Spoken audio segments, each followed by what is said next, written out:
I have no idea if Travis Hunter can become the Shohei Ohtani of the NFL, but God, am I excited to find out. Welcome in, everybody, to the reveal of the number 25 team in my power rankings as we head into the 2025 NFL season. Today, we'll be taking a deep dive into the Jacksonville Jaguars. Trevor Lawrence, now his third head coach in 5 years in the NFL, and here we are again wondering if it will be different this time around. We are going to get into every aspect of this football team, if this team can finally reach their potential. But before we do get started, if you could take just a second to hit that like button, it really does help me out. It tells YouTube that you enjoyed the video and to push this video out to other Jags fans and NFL diehards just like you. Also, make sure you do subscribe here on YouTube if you enjoy so that you do not miss any of our remaining deep dives. But without further ado, let's get started, as always, recapping the Jaguars' busy off-season, where they got better, where they got worse, and that will start with the coaching staff, where I wrote down, hopefully upgraded with this coaching staff. There is plenty of reason to believe that Liam Cohen and Grant Udinski and Anthony Campanelli are good hires. Nothing wrong with the process there. We will break those guys down, but a very much unproven staff all in the same. But the guys leaving, Doug Peterson, Press Taylor, Ryan Nielsen, they obviously had their struggles here in Jacksonville, and I don't think too many Jags fans are going to miss that group. So I said hopefully upgraded with the coaching staff. At quarterback, gotta say upgraded just due to health. Trevor Lawrence only played half of last season. They are anticipating him to be healthy throughout the course of the year. Getting a full year of Trevor Lawrence would be an upgrade over having to play Mac Jones for half a year. Mac Jones no longer with the team. He leaves for San Francisco, finally united with Kyle Shanahan after all these years. And filling in the role of that backup quarterback will be Nick Mullins. At running back, I said slightly upgraded. They do lose Dearness Johnson, not much of a loss. And they spent a couple of day 3 draft picks on Byshell Tootin in the 4th round and LaKeith Allen out of Syracuse in the 7th round. At tight end, I do say slightly downgraded. Nothing too much to worry about here, but Evan Ingram, who had a lot of success here in Jacksonville, did miss a lot of time last year, but he leaves for Denver. And Luke Farrell, also one of their blocking specialists. He goes to San Francisco. And they bring in some kind of veteran depth. Johnny Munt, Hunter Long, Quentin Morris, nothing too notable there. So really the loss of Evan Ingram, especially saying slightly downgraded, as they will see if Brenton Strange can step up and fill those shoes here in year 3. At wide receiver, definitely upgraded. You go get Travis Hunter with that number 2 pick in the draft. He is obviously expected to play quite a bit of wide receiver here, the 2-position specialist superstar. A lot to talk about with Travis Hunter in this video, obviously, but they also signed Dyami Brown for a 1-year, $10 million contract. One of my players that I've been waiting to see get an opportunity. Unfortunately, he's going to be roadblocked by Travis Hunter coming in here, but still a nice addition to fill in the depth of that wide receiver room nonetheless. They do lose Christian Kirk, who played just a third of their team's snaps last year, and Gabe Davis, who I know Jags fans will not be missing. He was one of the worst wide receivers in the league last year when he did play for this team. Then on the offensive line, a lot of shakeup here. This is a group that I think only time will tell, really. On paper, I think it's pretty close to a push. They do lose Brandon Sheriff, who still managed to play 98% of their snaps last year, next to another veteran there, Mitch Morse, a combined about 70 years of age just about between the two of those guys. But a lot of snaps to replace there, obviously, and those guys were not liabilities, even at their older age. And even a third of the season from Cam Robinson there at left tackle, who they traded to the Vikings mid-season. But their additions are Patrick McCarry and Robert Hainsey on some kind of mid-ranging veteran starter contracts, a 3rd-round pick on Wyatt Milam, and a 7th-round pick in Jonah Monheim at center. So they did make some moves. I don't think it's a guarantee that that group is upgraded. I think there is an off chance they could be worse, but there's an equal chance they could be better or just the same. So to be determined with the offensive line. But then you go to the defensive side of things. A little bit of shakeup, but not too much, considering this was the 31st ranked defense last year, and you have a regime change where you do tend to see a lot of moving pieces. Certainly some, a pretty hefty list of smaller additions here, but really nothing major moving with this defense. So you start with the interior of the defensive line. I said neutral. They're losing some guys that played some snaps last year. Jeremiah Ledbetter played okay. We just talked about him filling in his depth for the Giants in our last deep dive. Also, Roy Robertson-Harris ends up with the Giants, ironically, by way of Seattle after Jacksonville did let him go pretty early into last season. So some losses there, but nothing major. Really no additions, though, on the interior of the defensive line. So I did say neutral. You could argue slightly downgraded, but I don't think they're going to have too much of a hard time replacing those names. On the edge, I say slightly upgraded just because they're filling in some much-needed depth. They obviously have their two core starters on the edge there, but they do bring in Dennis Gardick, Emmanuel Ogbah, and Dwayne Smoot, a familiar name there in Smoot for Jags fans. But yeah, nice depth additions, all on the cheap. I will say slightly upgraded for that rotation. Then at linebacker, I do say neutral. They did make some day 3 picks there in Jack Kaiser and Jalen McLeod. I don't anticipate those guys really getting on the field and making too much of an impact, especially here in 2025. So leaving linebacker as neutral. Upgraded in the cornerback room, of course, with the addition of Travis Hunter alone. They're expecting him to play some corner, of course. And then Jordan Lewis, too, at the time of his signing in free agency, was the highest paid slot corner coming in here to Jacksonville. So a couple of hopeful starters coming in there. But Ronald Darby is leaving. It is a noteworthy name to mention, is no longer with this team. He played okay in about half of the team's available snaps last year, but still, again, upgraded at cornerback. And then at safety, I will say neutral. Andre Cisco is a loss here. 82% of their snaps last year. He had a down year last year. He's looking to bounce back with the Jets on a 1-year deal this year. And then they bring in Eric Murray, a veteran safety from the Texans. They also draft Caleb Ransaw and Rayon Lane in the mid-rounds of the draft there. 3rd round for Ransaw and 6th round for Lane out of Navy. That's all pretty damn close to a push for me, especially given that Cisco didn't play great last year. And then with the special teams, neutral as well. They do lose Devin Duvernay, but they've got Parker Washington set to be their return man. So that concludes the Jaguars offseason. Was kind of an interesting offseason for this new regime kind of coming in. It's always, tough to kind of manage a draft and a free agency as you have all these moving pieces. And I think the Jags process here, outside of the big aggressive move to go get Travis Hunter, of course, for the most part, they were looking to kind of raise the floor with a lot of these moves, add some depth, and put themselves in a position where they can kind of evaluate their core players, not just the star players, of course, but your backup receivers and your rotational D linemen and that sort of stuff, the special teamers. Figure out who's going to be around for a few years here with this new regime getting things started. And for our next segment, we will break down this coaching staff, but I do first want to thank the sponsor for today's video, SeatGeek. I have proudly partnered with SeatGeek for years and years and years on this channel because they are, with no doubt in my mind, the #1 ticketing app available to you guys. Whether you're going to concerts this summer, of course, sporting events, or loading up on your NFL seats for the upcoming season, SeatGeek has got you covered. You will get the best seats, the best bang for your buck. They color code every single seat on their app, so just look for those green dots. You know you're getting the best value. They'll show you images of exactly what your seats are going to look like. And my favorite, they will give you those tickets right on the SeatGeek app.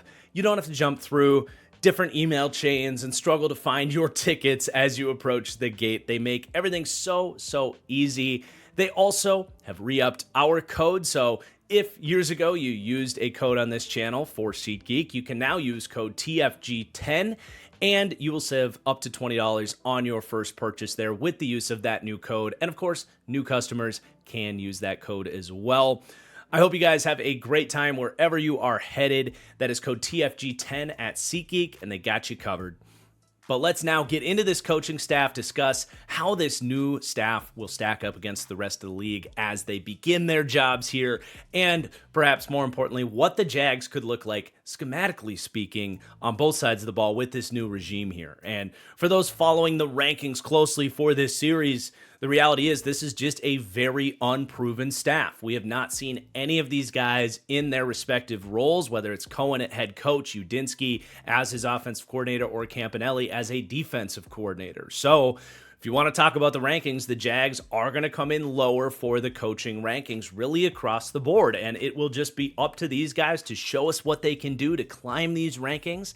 And because of that, this coaching staff is one of the biggest wild card X factors for this team this season and, of course, beyond.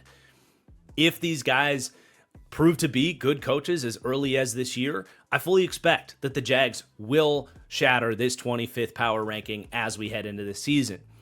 But as you guys know, any unproven commodity is going to come in with a lower floor, just like a young player would. These coaches very much line up with that. So just to rattle off the rankings here, and then we'll get into kind of where these guys came from and what things are going to look like schematically here, because I think that's much more important for this conversation than the rankings themselves. But because there's a fascination with the rankings, let's just break these down real quick. So for the overall coaching culture grade that I give these teams, essentially the benefit of the doubt slider for all of these squads, obviously, the Jags have not earned a ton of benefit of the doubt, and Liam Cohen is going to have to come in and prove his leadership qualities and establish a winning locker room here with the Jags. So they come in 26th to 30th for that ranking. With the offensive coach rankings, it's not bad for Liam Cohen, right? We're going to be praising him and his background and what he means as a head coach hire for this Jags team. But as an unproven commodity here, ranking 14th to 22nd for pass game coaching, which B- grade, very respectable there to start with for Cohen. Run game coaching, a little bit lower, 19th to 27th with a C+ grade. And then the defensive coaching really just kind of getting a placeholder ranking for a defensive defensive coordinator here. C grades across the board, tying for last in pass defense coaching, and being just higher than Brandon Staley for run defense coaching, who we know is horrible as a run defense coach. And then, by the way, I do have Liam Cohen coming in ranked as the 27th best head coach in the league, which puts him ahead of some other rookie hires and even some existing head coaches in the league that I'm not a huge fan of. But with those rankings out of the way, like I said, I think it is much more important that we discuss these coaches' background and what sort of schemes this team is going to run offensively and defensively. So we start with Liam Cohen coming in as the head coach, as the offensive overseer of this entire Jags offense, with Grant Udinski coming down from Minnesota to be his left-hand man. But make no mistake about it, Liam Cohen is going to design this offense in his vision, and likely, I would imagine, will be calling plays that may or may not have been announced yet, but I would imagine he will at least begin with the play sheet in his hands.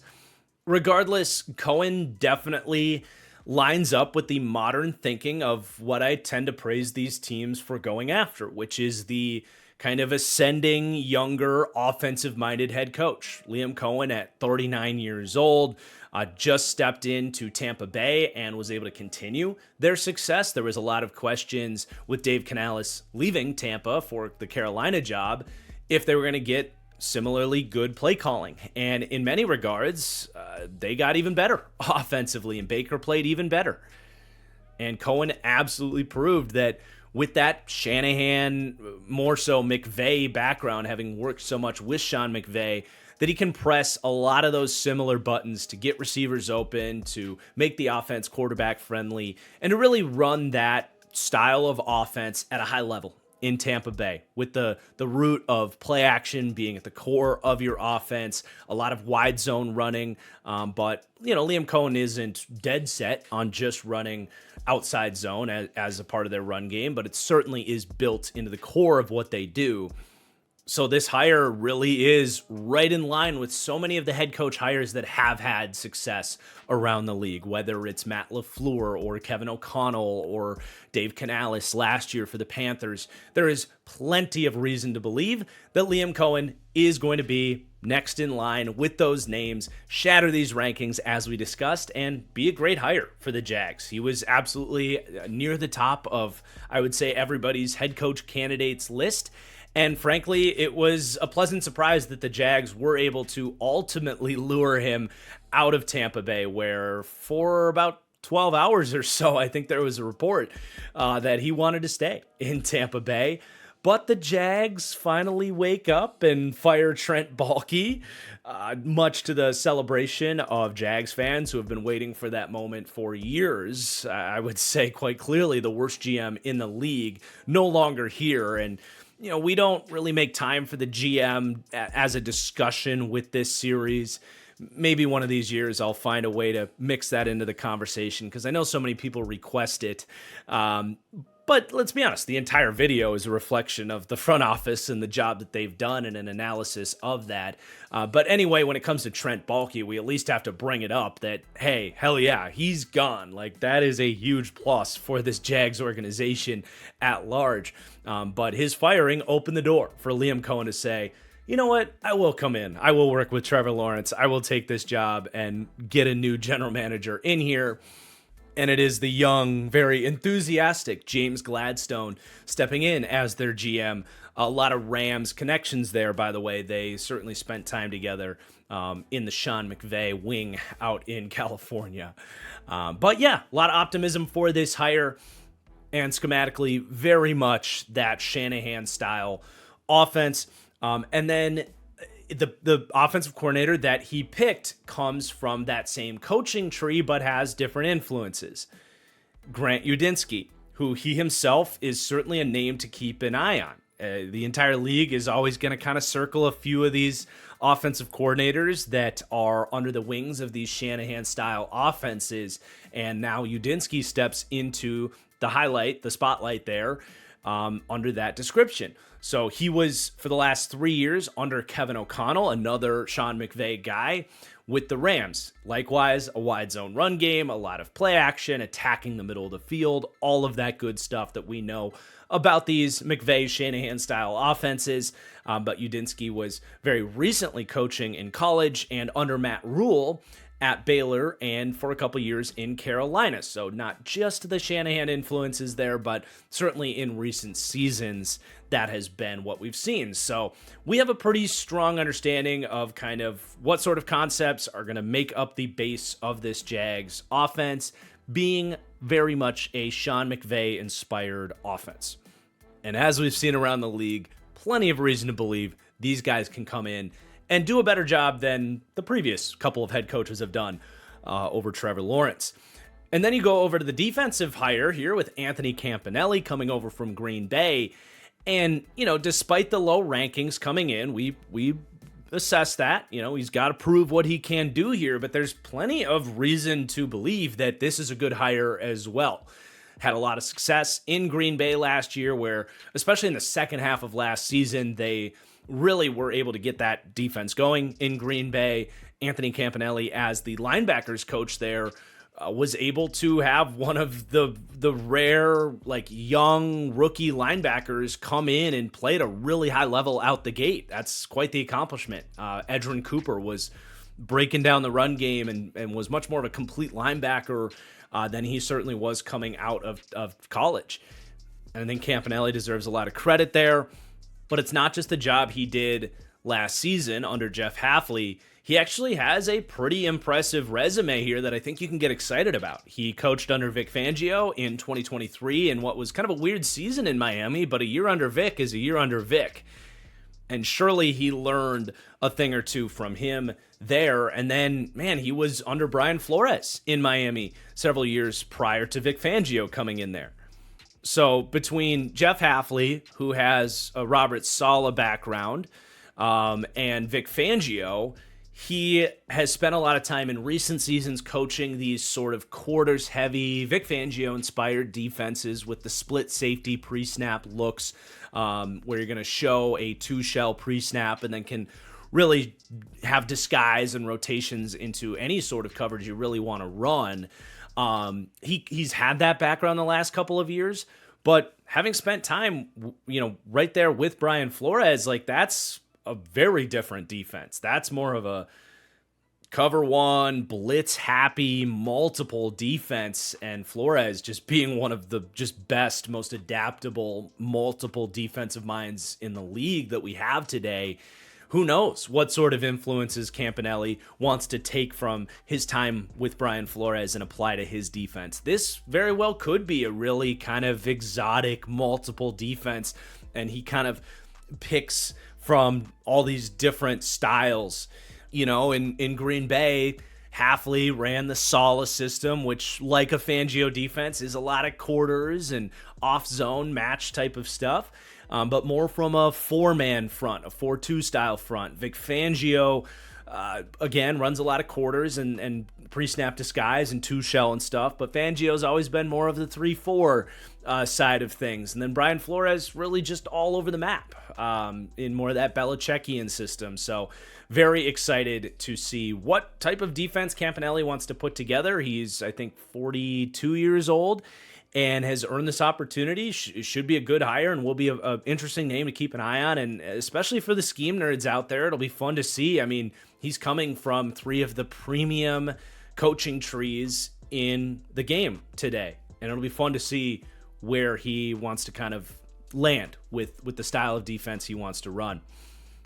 So a fun staff all in all, and certainly one of the bigger wild cards overall for this team. You can slap that big wild card icon on this entire graphic, I think, because, we got to see what they can do. But if this staff is really good, this team should exceed this ranking, certainly.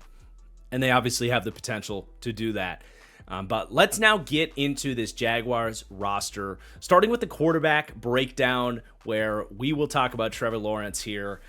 And I think we've really reached an interesting point in the Trevor Lawrence career arc here, if you will, in that I just don't know that development is coming, that he's going to take that leap and reach his potential and be this kind of like top 8, tier 2, like great quarterback.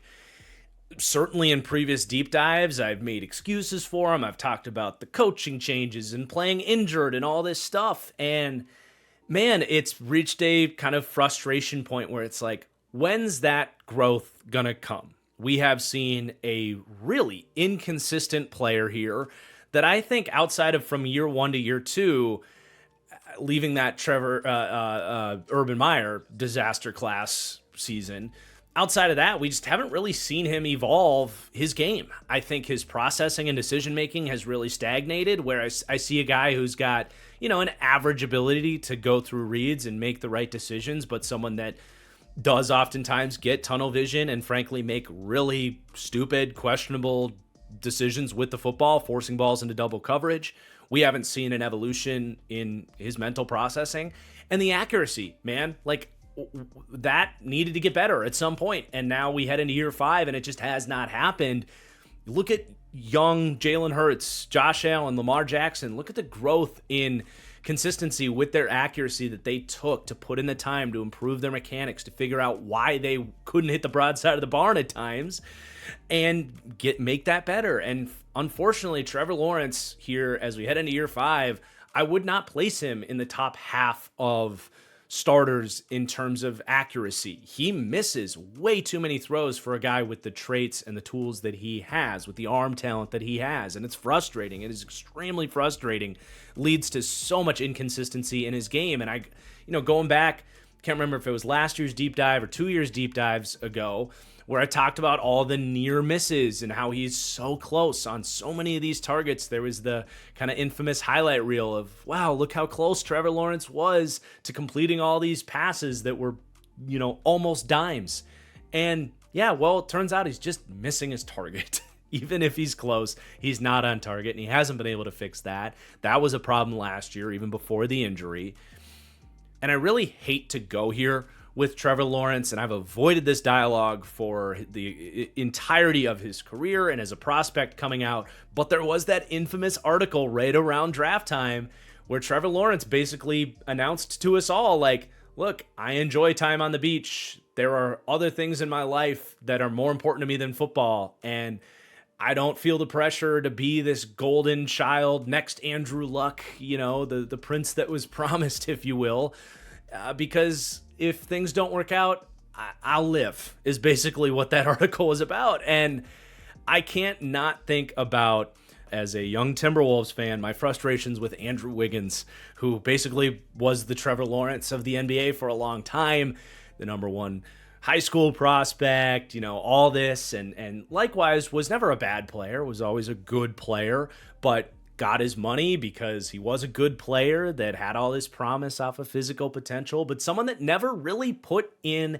that extra mile, went, above and beyond to become a great player, which certainly as a quarterback in the NFL, you have to have that gamer gym rat mentality to just be constantly evaluating your game, evaluating tape, and getting better. And I am unfortunately at the point where I just don't know that Trevor Lawrence, I don't think he's got a bad work ethic. I don't think he's lazy. I think he kind of does the bare minimum in many situations. Maybe that's harsh of me to say, but that is the sense I get here. And that is why I'm done putting the up arrow on Trevor Lawrence. I think he is a good quarterback. He comes in ranked as the 14th overall quarterback for me in tier 3, which in that tier, it's kind of like, yeah, you get that sort of $50+ million franchise quarterback money. If everything goes great around you, he's probably a good enough player to win a Super Bowl. But I don't think he's taken that step up to consistently elevate his team. Not yet. And I'm done kind of betting on that to happen. But at the end of the day, his tools do, again, make him a good passer. He still has one of the best arms in the league. He can still make 30-yard deep outs and launch deep balls to a Brian Thomas and scramble when he decides to scramble. I wish his pocket presence was better. He has a lot of frustrations not using his legs enough, in my opinion. But when he does, it's great. It's just, again, inconsistency in that phase too. But those traits, those tools, and again, not a horrible work ethic, doing the kind of, raising the floor with solid, okay-ish processing, like it's all pretty good across the board. It's just not great. And I think that's become a point of frustration for a lot of kind of Trevor Lawrence denouncers, and even myself, I get frustrated by it. I'm not a Trevor Lawrence hater. I think this is a realistic ranking for where he is and what he means for this football team. He's not going anywhere. The Steelers trade rumors were ridiculous. I don't think he's a bad presence in the locker room or anything like that. It's just the ceiling isn't really getting lifted too much by Trevor Lawrence at this point in time until proven otherwise. But I think I'm comfortable leaving the Trevor Lawrence conversation at that. And I'm really excited to get you guys' feedback on that take, I suppose, though I know I'm not the only one that kind of feels that way about Trevor Lawrence. But Jags fans, let me know. Am I off base? Am I onto something? Would love to hear from you. But as far as the backup room is concerned, Nick Mullins is going to follow Coach Grant Udinski down from Minnesota as the backup there. Always good to have a backup in the room that knows the offense. And then John Wolford coming from Sean McVay and the Rams. So similar caliber backups. Not going to do too much if they step in. I think if anything, they are there to be kind of additional coaches to Trevor Lawrence, not guys that you have high hopes for or that are going to save your season if Trevor goes down, but an adequate backup run nonetheless. Let's move on. Let's talk about the weapons in Jacksonville. And like we said, with a tier 3 quarterback, you want a premium group of weapons to elevate the quarterback. The quarterback can't elevate the weapons necessarily, at least not every single week. You're hoping that you can apply vice versa to that and have a great group of weapons. So I think there's potential here in Jacksonville for that to be the case. And just starting as we head into the beginning of the 2025 season, I do have a B+ grade on this group of weapons, and they do rank 11th to 13th for me. So this is one of the best parts of this Jags team here. You obviously have Brian Thomas, who broke out as a rookie superstar last season with the arrow pointing up on him to add more to his game and prove more about his game. And then Travis Hunter with so much excitement and honestly a lot of kind of questions around just how big his role is going to be, being a two-way player, how often is he on the field, and how much development can he show in his game as he learns two different positions here. So Travis Hunter, especially, I do put that wild card icon on there that we teased with the coaching staff, being really the biggest factor on this team, I think, in terms of where they can go this season and beyond as they gave up effectively 3 first-round picks to go get Travis Hunter.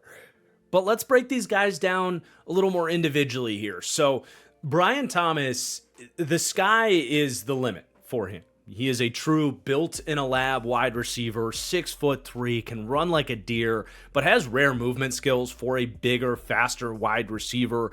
This isn't maybe like a DK Metcalf, for example, who, yeah, he does kind of struggle to throttle down and change directions at times. Brian Thomas can do that while also giving you the vertical threat ability. And with that said, like, if he can continue to improve his route running technique, where I do think on certain routes, like, there's just a lack of nuance at times because he hasn't always needed it. So, you know, all the little attention to detail things, if he can get better at using shoulder fakes and eliminating wasted steps in his routes, improve his release package, where I think it's already good, but if he can have a great release package like a Justin Jefferson or Devontae Adams has, he easily has the potential to continue getting better and emerge as like a true alpha tier 1 type of guy. That rare territory of, you know, Jamar Chase's and Justin Jefferson's. Like, he's got the tools to do it, but there is still some growth to round out his game to be that complete package of a wide receiver. But what he does well right now, he does at a damn near elite level, and that is take the top off of the defense. He can catch the go ball. He can run a dig route and pull away from guys on intermediate routes. He's really good after the catch. All of those things make him already kind of a 1B, even 1A type of wide receiver coming out of his rookie season. And that sets things up for the Travis Hunter conversation in a really fun way, because I think in some ways, okay, Travis Hunter can maybe be a little bit of an insurance. Like, I think if the idea is you want to have one of the best groups of weapons in the league for a tier 3 quarterback, if that's what Trevor Lawrence is going to be, let's just say Brian Thomas doesn't get too much better. He's a 1A or a 1B. Well, okay, great. Travis Hunter can very easily have, you know, the potential to be a 1A or a 1B. And you put those two guys together, and you could absolutely have, even if neither become, let's say, a tier 1 elite alpha type of guy, you could still have one of the best group of weapons in the league and one of the more explosive offenses, and absolutely start to put things together to have a Super Bowl type of team, with that being your wide receiver duo. That's something close to the floor with this duo in time here. But also fun to think, like, wait a minute, what if Travis Hunter does reach his upside comparison, which for me was CeeDee Lamb, which I think CeeDee's kind of on the you know, fringe of that tier 1 elite alpha type of wide receiver. Okay, let's say Travis Hunter does become that, and Brian Thomas does become something like a Jamar Chase. Okay, now you start to get into unbelievably rare territory. Like, there is nothing like that in the NFL. None of those tier 1 guys have other elite guys next to him. The closest thing would be Jamar Chase, I think, who has T. Higgins next to him, who's kind of a 1B type of guy. Likewise, A.J. Brown and Devonta Smith. But you're in a realm that's even better than that in terms of weaponry, which is in all-time wide receiver duo territory. So the potential for that to be the case is obviously exciting for Jags fans. Now, Travis Hunter has a lot to kind of prove before we talk about him in that type of category. Like I said, I think the traits and the potential are there. I think, just to rattle off the draft analysis on him, of course, you can go back and revisit my wide receiver rankings if you want even deeper discussion on how I felt about Travis Hunter as a wide receiver coming out. But I compared him to CeeDee Lamb, elite run after catch traits coming out, just such a natural with the ball in his hands. Talk about stop, start, fluid athleticism, easy acceleration. His top speed isn't quite what Brian Thomas has, but he has damn enough top speed.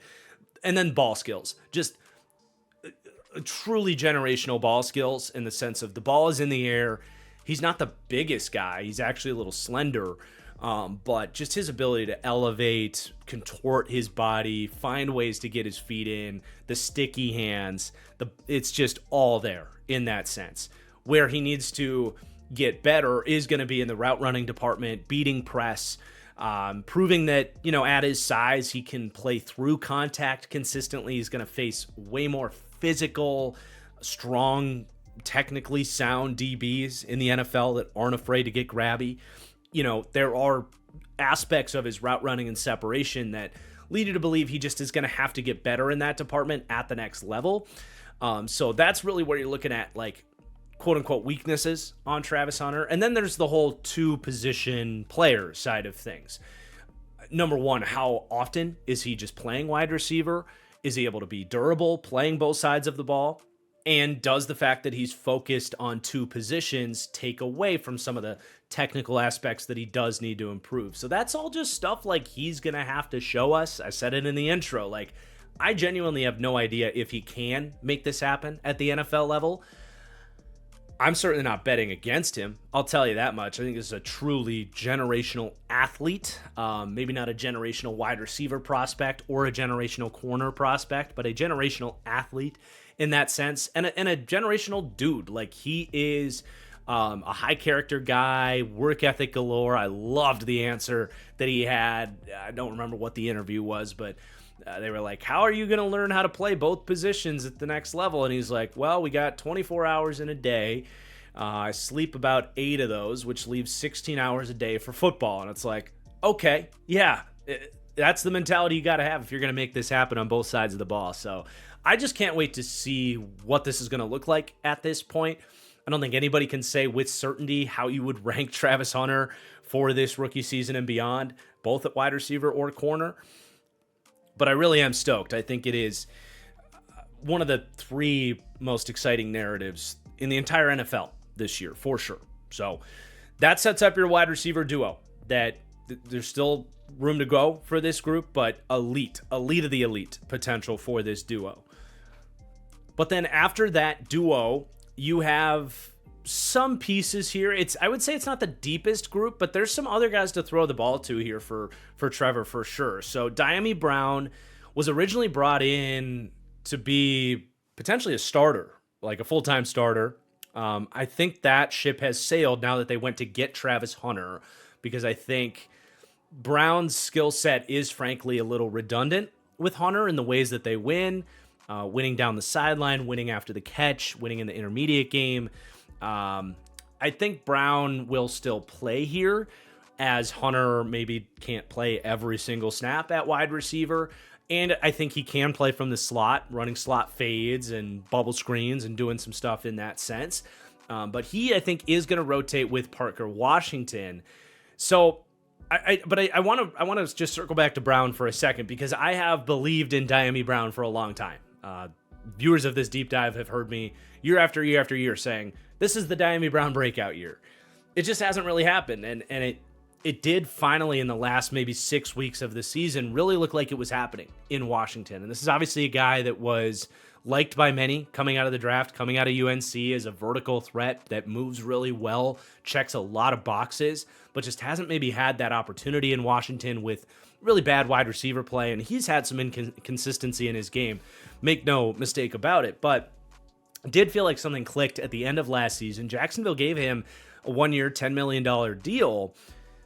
And had they not gotten Travis Hunter, I again would be saying, yes, the Dyami Brown breakout is going to happen this year. And I would absolutely have him as a fantasy sleeper and all that. Not so much anymore. I think he's a backup to those top 2 wide receivers at this point. Now, if there were an injury there, I love how he would be able to step in either Brian Thomas or Travis Hunter's role there, and then the breakout would be back on. But at this point, he's kind of just a wide receiver 3B that can do a little bit of everything for this team, act as a really nice backup. I do think he will split reps, but it might even be Parker Washington that gets more snaps. We'll see how that all plays out. They're obviously paying Brown more, and it was this regime that wanted him, whereas Parker Washington is the old regime's guy. But Washington would technically make more sense out there with Thomas and Hunter, because he's more of that slot type. And if you are talking about this being a Sean McVay offense, and you want that sort of 11.5 personnel where you have that kind of bigger thumping wide receiver, your Puka Nacua role, your Cooper Kupp role, obviously, Parker Washington hasn't shown to be much of a run blocker, but he would be the thickest, theoretically best player for that role from a physical standpoint. So if they could coach some extra physicality into him in that run blocking aspect, that would really get him on the field as this team's maybe full-time wide receiver 3. Only time's going to tell how exactly they want to use this split between these two guys. I do think they're both good wide receiver 4s. I don't know if either of them are certified starters as a part of a 3-man group of starters, but if Thomas and Hunter become elite guys, you don't need a high-end number 3 wide receiver. You just need a capable one, and they got a couple of them there with 2 different skill sets. Brown's the one with the upside. Washington is the one I feel like you kind of know what you're getting there. Just not a ton of juice, in my opinion, with Parker Washington to really emerge as a stud from the slot. But I think you get the point there. They run 4 deep, and then they have one of the thinnest groups after that, which is fine. You can run 4 deep and feel pretty good about it, but like they don't have a whole lot of interesting names after that in terms of fun competition for the wide receiver 5 or 6 spot here. Austin Trammell, kind of a low-end slot option. Trenton Irwin, who played with Joe Burrow, kind of a bigger-bodied possession wide receiver. Josh Cephas, size, speed, kind of Brian Thomas mold, if you will. And then 7 other undrafted free agent types, all kind of vying for spots. This is an opportunity for someone to stand out and take a wide receiver 5 spot here. So it could be any number of names, and they might even be eyeing other training camps to see who gets cut to add some more depth here. But yeah, not much after that top 4. But then the tight end room, you have Brenton Strange heading into year 3, and I'm just going to be honest. I have not been a fan of Brenton Strange. I was hard on the Jags for that draft pick. I've kind of dismissed him as sort of a nothing burger for this team, kind of this team's Josiah DeGuara, if you will, as kind of an overdrafted blocking specialist on day 2. But I'm not going to lie. Watching film for this team, as I do for all these teams in this series, I was impressed by Brenton Strange and his receiving chops for what it's worth. I saw a little bit more snap in his routes. I saw a little bit more juice in his acceleration and ability after the catch. I saw some toughness after the catch I really liked. I saw some tough, strong-handed catches on out routes and stuff. And late in the season, I mean, they were really peppering him with targets, and he showed some potential, man, to really emerge as a capable starting tight end. I'm actually excited to see what he can do here after revisiting the tape. So I'm happy to admit where I was wrong, and he has shown certainly a lot more potential in the receiving game than I ever thought. It's actually the blocking that I want to see more improvements from him. Year 2, I still saw him falling off a ton of blocks, and the effort is there, and the size is there, frankly, but he's got to improve that technique to stay square as a blocker. But he's got potential to get better there too. He always did. So I'm higher on Brenton Strange now than I was a few days ago, even. So that's good news for Jags fans, I suppose. And then they just filled in a bunch of just kind of cliche veteran depth. Johnny Munt, who's a nice tight end too for 12 personnel, always has been for the Vikes. Hunter Long was with the Rams. He, I believe, was actually acquired in the Jalen Ramsey trade for the Rams, but he never really emerged. Quentin Morris has been a backup for Buffalo. You know, we kind of feel like we know what those guys are as veteran tight end depth. That room's going to be all about what types of strides Brenton Strange can take in his consistency. And then you have a fun group of running backs as well. Travis Etienne is not heading in the right direction with his career in general right now. I do still think he is quite the threat catching the ball out of the backfield. Now, he brings some frustrations to this team because he just has not been able to figure out the pass blocking element. He has busted protections all the time, gets Trevor killed at times, and I know previous regimes have gotten sick of that. So that holds him back from being a premium receiving threat, but he does have smooth hands out of the backfield. He can do some real wide receiver stuff and run routes. He's explosive and makes a lot of people miss after the catch. He's a great screen threat. I still anticipate that he's going to be their leading target getter in terms of running back receptions and all that. But they do draft Byshell Tootin, who has some explosiveness out of the backfield. Wasn't used much at Virginia Tech in the receiving game, but if he can prove that he's got the hands and maybe some pass protection chops, which he didn't have at Virginia Tech either, really. He could start to take some of those third down roll reps away from a Travis Etienne. You do have Tank Bigsby there as well, who's definitely going to be in the mix, but he has had drop issues galore, and I think he's probably going to be mostly out of the picture for receiving downs work. And then LaKeith Allen is a backup running back here as a 7th-round pick that, outside of Travion Henderson, who was a uniquely gifted passing downs running back, LaKeith Allen might have been the most complete receiving back in this draft. Awesome hands, smooth transitions after the catch. Again, without Travion Henderson, LaKeith Allen was the best pass blocking back in this class, I think. Made some really impressive tough catches at Syracuse. And I would definitely keep an eye on LaKeith Allen. If you're asking who's the best pass blocker in this group, he's going to have a path to get on the field as a rookie for his pass protection. I do believe that. And that can turn into opportunities to show what you can do, catching dump downs and in the screen game and all that stuff. And I think he's got talent and was under-discussed in a crazy deep running back class. But I would even go as far as saying that there is an off chance, and we're about to transition to the backfield as runners in just a second. We'll talk more about how these guys stack up as the running side of this position. But there's a chance that LaKeith Allen actually ends up the better draft pick than Byshell Tootin, who's got the explosiveness, but a lot of the technique aspects, fumbling, pass protection, was a huge question with him. LaKeith Allen has all of the technical aspects of the running back position down pat. So don't just dismiss him. But let's tie a ribbon on this weapons discussion, and then we will circle right back to the backfield conversation for the run game. But this is a really exciting group of weapons now with Travis Hunter coming in.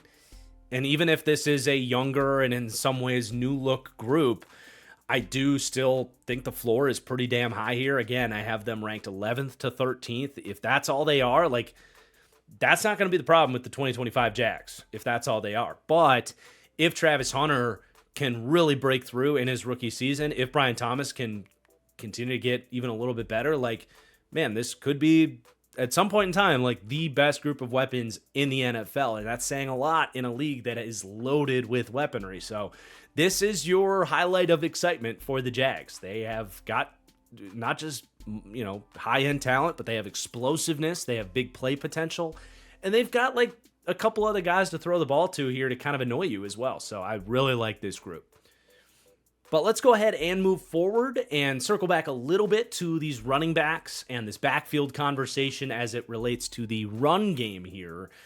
So the Jaguars ranked 22nd to 27th for me at running back with a C+ grade. There's a lot of great groups of running backs in the league. I don't think this is a bad group by any stretch of the imagination, but it is a bit of a polarizing group, and really 3 running backs that I would almost describe as kind of boom or bust runners in their own ways.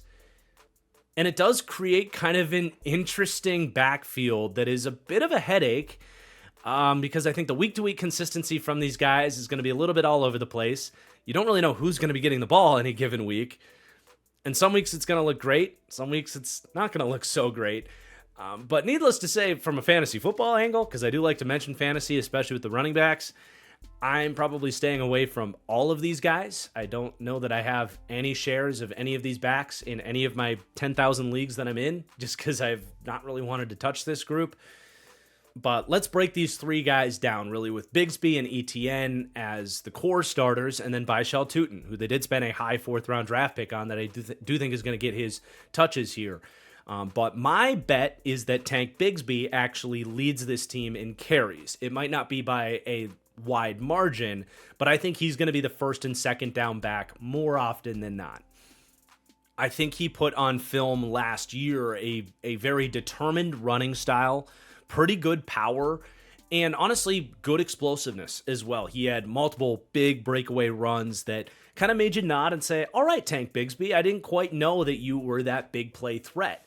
I think he's just maybe a little bit more the hot hand right now and fresher legs. And I think in Travis Etienne's case, because he's so much better on passing downs, They're going to reserve him for more later down work.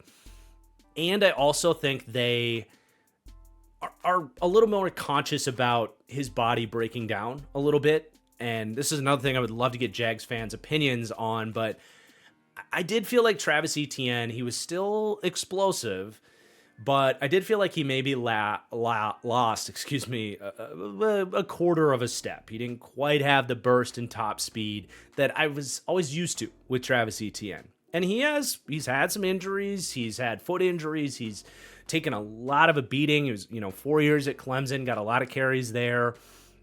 He's had 800 touches.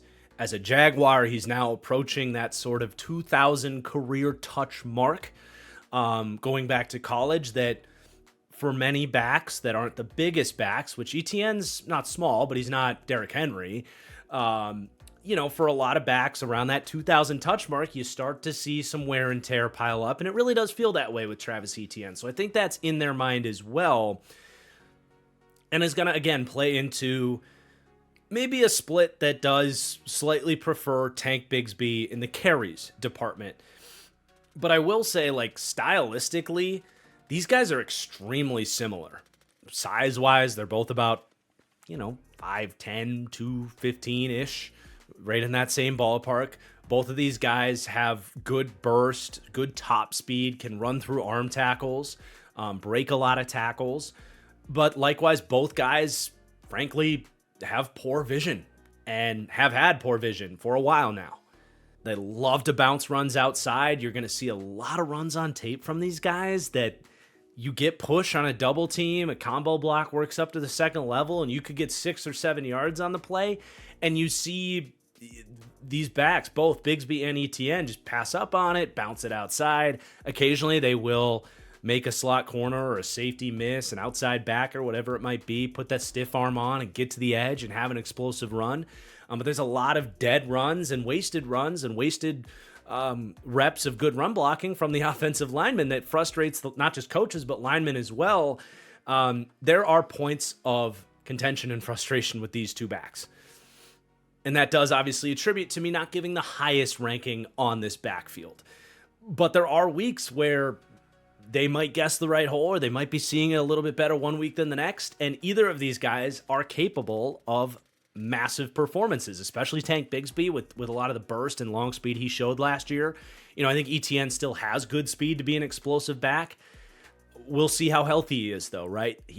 Etienne gets that yellow up and down arrow for me. I don't quite know what to think about Travis Etienne at this point in his career. A 79 rating. He could get back into the 80s where I think he was a couple years ago, or it could be the case where he is getting beaten up and he's losing the physical talent kind of by the touch, if you will, and he is regressing, which the last couple years he has really regressed. So, I think for 2025, it's going to be mostly these two guys, but they did draft Baishal Tutin with a fairly high, 4th round draft pick. They had other needs, certainly. They could have gone in other directions, and they choose to address RB3 here, which is fascinating to me. I think it's probably more of a long-term play.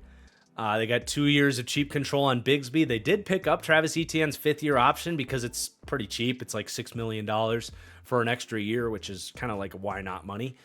But I think, probably future planning for Baishal Tutin here is probably the majority of that pick as a 4th rounder. But I do think he is the fastest back in this backfield now. I know for sure he is. I mean, he's got legit 4.3 speed. When he gets into space, he will change ball games. And I think this is in many ways just a bet on upside too, because I don't know if you look at Bigsby and Etienne as having a ton of upside because of some of those vision questions that have been kind of proven out at the NFL level. Tutin, he has more upside because of the top speed, but he also had vision problems at Virginia Tech. I think that's a big reason why he falls to the 4th round. But talk about someone that loved to bounce runs outside, that wouldn't always press the hole and see it on time. A lot of wasted runs, running opportunities at Virginia Tech there, and then just crazy fumbling issues. I think he had 9 fumbles on the ground in his last 2 years at Virginia Tech, so very much a polarizing running back, just like Tank Bigsby and Travis Etienne. So the Jaguars at large, no matter who's been picking or bringing guys in and who's coaching, they've kind of had a type with these running backs. So Tootin kind of falls in line with that, a little bit different stylistically speaking, because he is just speed for days.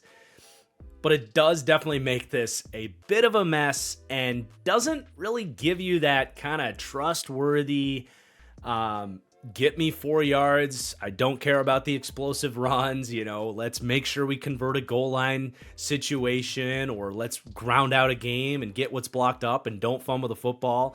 You don't really have that aspect here. It's really just a combination of explosive big play threats, in my opinion. And that is what makes Lakeem Allen also interesting here. And I alluded to this with the receiving back breakdown. But look, Lakeem Allen, I think his best traits were his high floor as a receiving back. But he was not a bad running back. I thought his vision was exceptional. He did not fumble the football. He runs with power in goal line and short yardage situations. And because he gives you that aspect that these other three guys don't, again, he might just see some opportunities if some of these vision problems start to stack up for these three backs ahead of him. So Allen is absolutely a wild card in this running back room. I think there's a lot more talent on this roster ahead of him, so it's tough to really bet on him. But do not be surprised if in time the coaches lean towards the more reliable option in Lakeem Allen. And I do think in a less deep running back class, we would be talking about Allen as more of a fascinating 4th or 5th round back, but he did kind of slip through the cracks in a crazy deep class. So there is your backfield, a fascinating one to say the least. We do have to mention the quarterback run multiplier, where the Jags do get a pretty solid boost here from not just Trevor Lawrence, but Liam Cohen, who actually did some creative stuff with Baker Mayfield as a designed runner. There were some moments where they were running like QB power and read option with Baker, and it was making an impact on the run game. So I think that's absolutely something you can do with Trevor Lawrence. It's something the Jags have done in the past with Trevor Lawrence. He had 22 design rushes last year. I think that number comes up, and Trevor is a very capable design rushing threat. You just don't want to do it too much and expose him to too many hits, because he is a guy that has been banged up in recent seasons, but I definitely expect that to be a factor here. And that concludes our backfield breakdown. So let's now talk about the offensive line. And this is the worst group for this offense, certainly with the most questions. And there's some potential here to be better, but not a ton of potential. It was really just a handful of veteran signings to try and raise the floor of this group. But they come in ranking 28th for overall offensive line, a little bit better with pass protection, 23rd to 26th, but damn near at the bottom of the league for run blocking, ranking 29th to 31st there. So this group does hold this offense back a little bit, for sure. But I do think with the tackles, there is some upside there for this to be maybe closer to the 20th best offensive line, but even that might be a little bit of a stretch. So at left tackle, we have Walker Little, who I put the wild card icon on here, which means after the coaching staff and Travis Hunter, Walker Little is now one of the biggest X factors for the success of this team this season. Hard to know exactly not just what we're going to get from him, but if he can be out there full time and play through a whole season, something he's never done before. His career has just been all over the place, really going back to like 2019. So he was a big prospect, big recruit, played at Stanford, was in your way too early first round mock drafts, but he suffered a significant knee injury in his junior season, comes back for his senior year after the injury, maybe not 100%, but he ends up going in the second round, 45th pick in the draft. And ever since he got to Jacksonville, they've had other tackles ahead of him, whether it was Cam Robinson or Jawan Taylor, who went to the Chiefs, or Anton Harrison here. So for really like his 5 years here, because he had the opt-out in 2020 as well, which I believe just kicks his contract into the next year, so he would have had 5 years on the rookie contract. Is that right, Jags fans? But anyway, he's kind of like gotten some playing time here and there. He's been up and down, but mostly good. Just been kind of hanging around, waiting on that opportunity. There's certainly been previous deep dives where I'm like, hey, Walker Little is like a traitsy guy with the recruiting background. He's played pretty well when he's gotten in there, but we've never really gotten that shot to see what he can do. Well, let's go to the 2024 last year.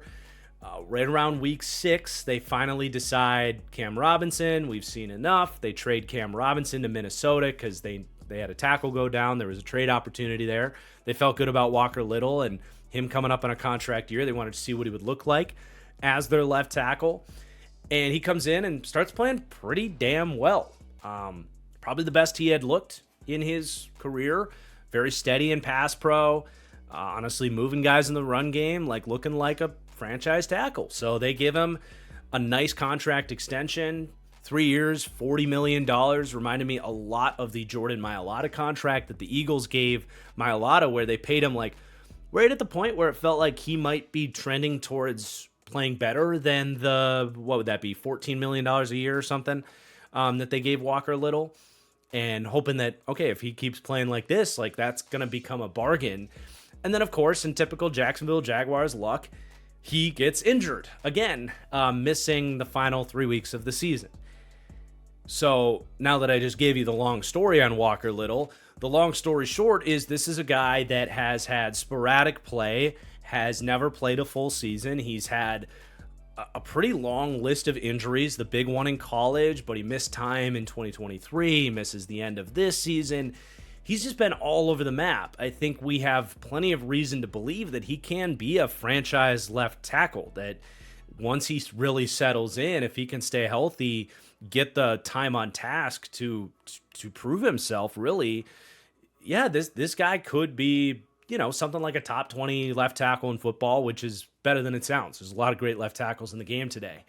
And you like the stuff he showed as a run blocker too, like the play strength. Like I think he's bulked up even and can move NFL athletes off the D line. Like there's really nothing in his game not to like. It's just we haven't seen enough of him. So he is a true wild card, as you can tell based on everything we've seen from him so far. But for good reason, they're willing to roll the dice with him as their left tackle this year. And then I want to talk about Anton Harrison next, because like I said, these tackles do have potential to be like a cornerstone franchise tackle duo. And Anton Harrison has that in his own right. He's just been streaky. That's been the bill on him, really, since he got into the league.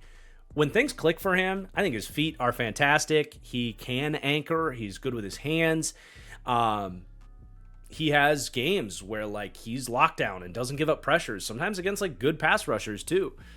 But he just hasn't put the entire package together, whether he's missing with his outside hand on one snap, or forgets to step inside to cut off an inside move, or forgets to keep that extra kick slide step going. Like there's just these little glitches that lead to pass block losses. For example, he was 29th among NFL tackles last year in pressure rate allowed. So like he's a starting caliber. He's, top 30 for pass protection is useful. He gets a good grade for pass protection, but it certainly isn't great.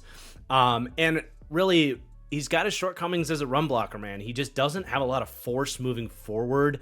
He's got kind of a weird build at times when you look at him. Like, I don't know that he just has the right play strength aspect in the right spots to move guys off the ball in the run game. I don't know, but he's missing a little something in that phase. So you really want to see him become a great pass protector to feel good about him as a franchise right tackle. They spent a late first round pick on him, and he's been an above average first round tackle. He's certainly not a problem. And he's got potential again to be one of the better pass blocking right tackles in the game. It's just all about consistency for him. So potential in that phase there, especially in the pass pro department.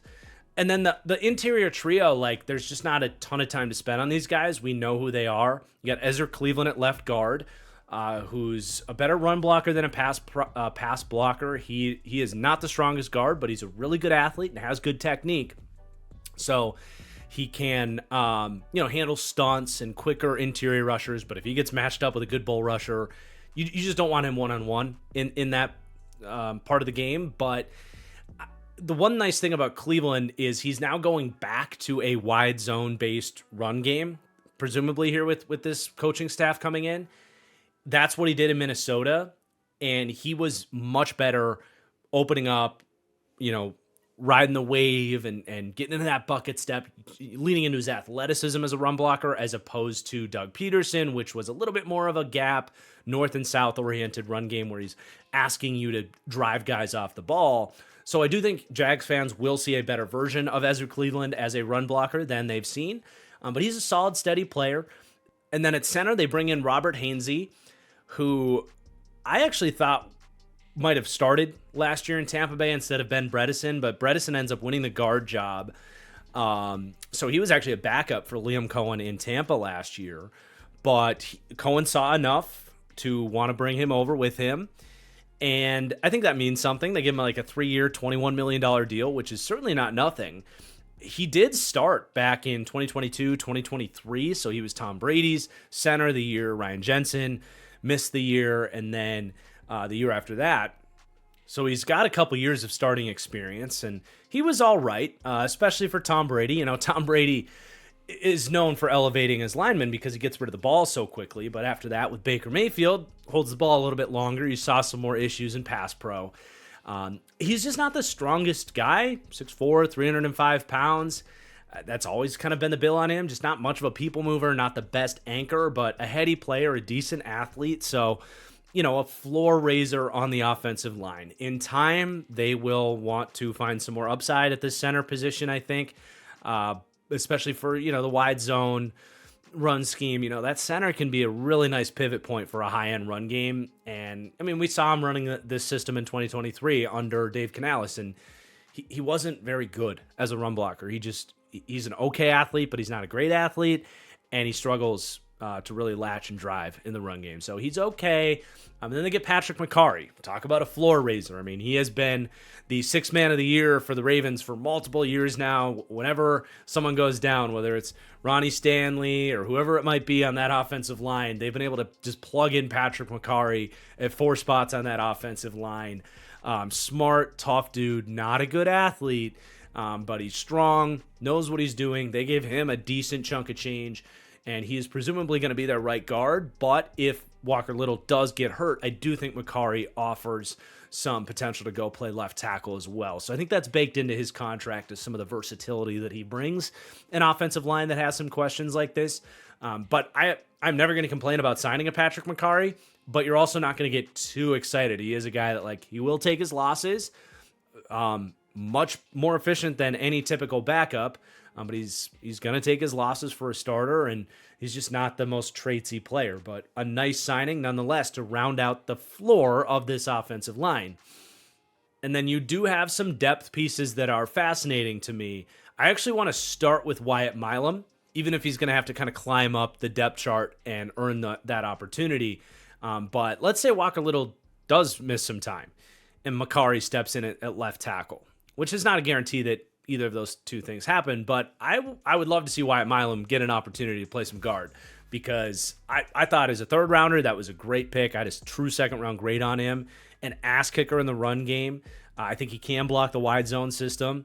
I think he can block power. I think he can block really any run system. I saw a lot of Wyatt Teller in his game, but he played tackle at West Virginia, so he's going to have to learn that transition inside, and that's kind of why he's stashed down in the depth chart a little bit right now, but I think that transition is going to come pretty easy for him, and I would definitely have him pegged to, at some point, break through as a starter. Cleveland and McCarry are in those spots for the medium time being, but Milam's going to be kind of breathing down their neck because he's got the traits and really he has the play strength aspect that Cleveland doesn't have, and he has the athleticism aspect that McCarry doesn't have. So he's the depth piece that I'm most excited about if I'm a Jags fan. There are some other names here. So you got, I guess Javon Foster would be the other guy I'd be excited to see. To be fair, he was a healthy scratch from the previous regime. Sometimes regimes just don't like rookie linemen. So it could be as simple as that, or there could be more to it. But I do think Foster has a lot of talent. I liked his game at Missouri. I thought he moved really well. I thought he had really good high-end reps in both phases.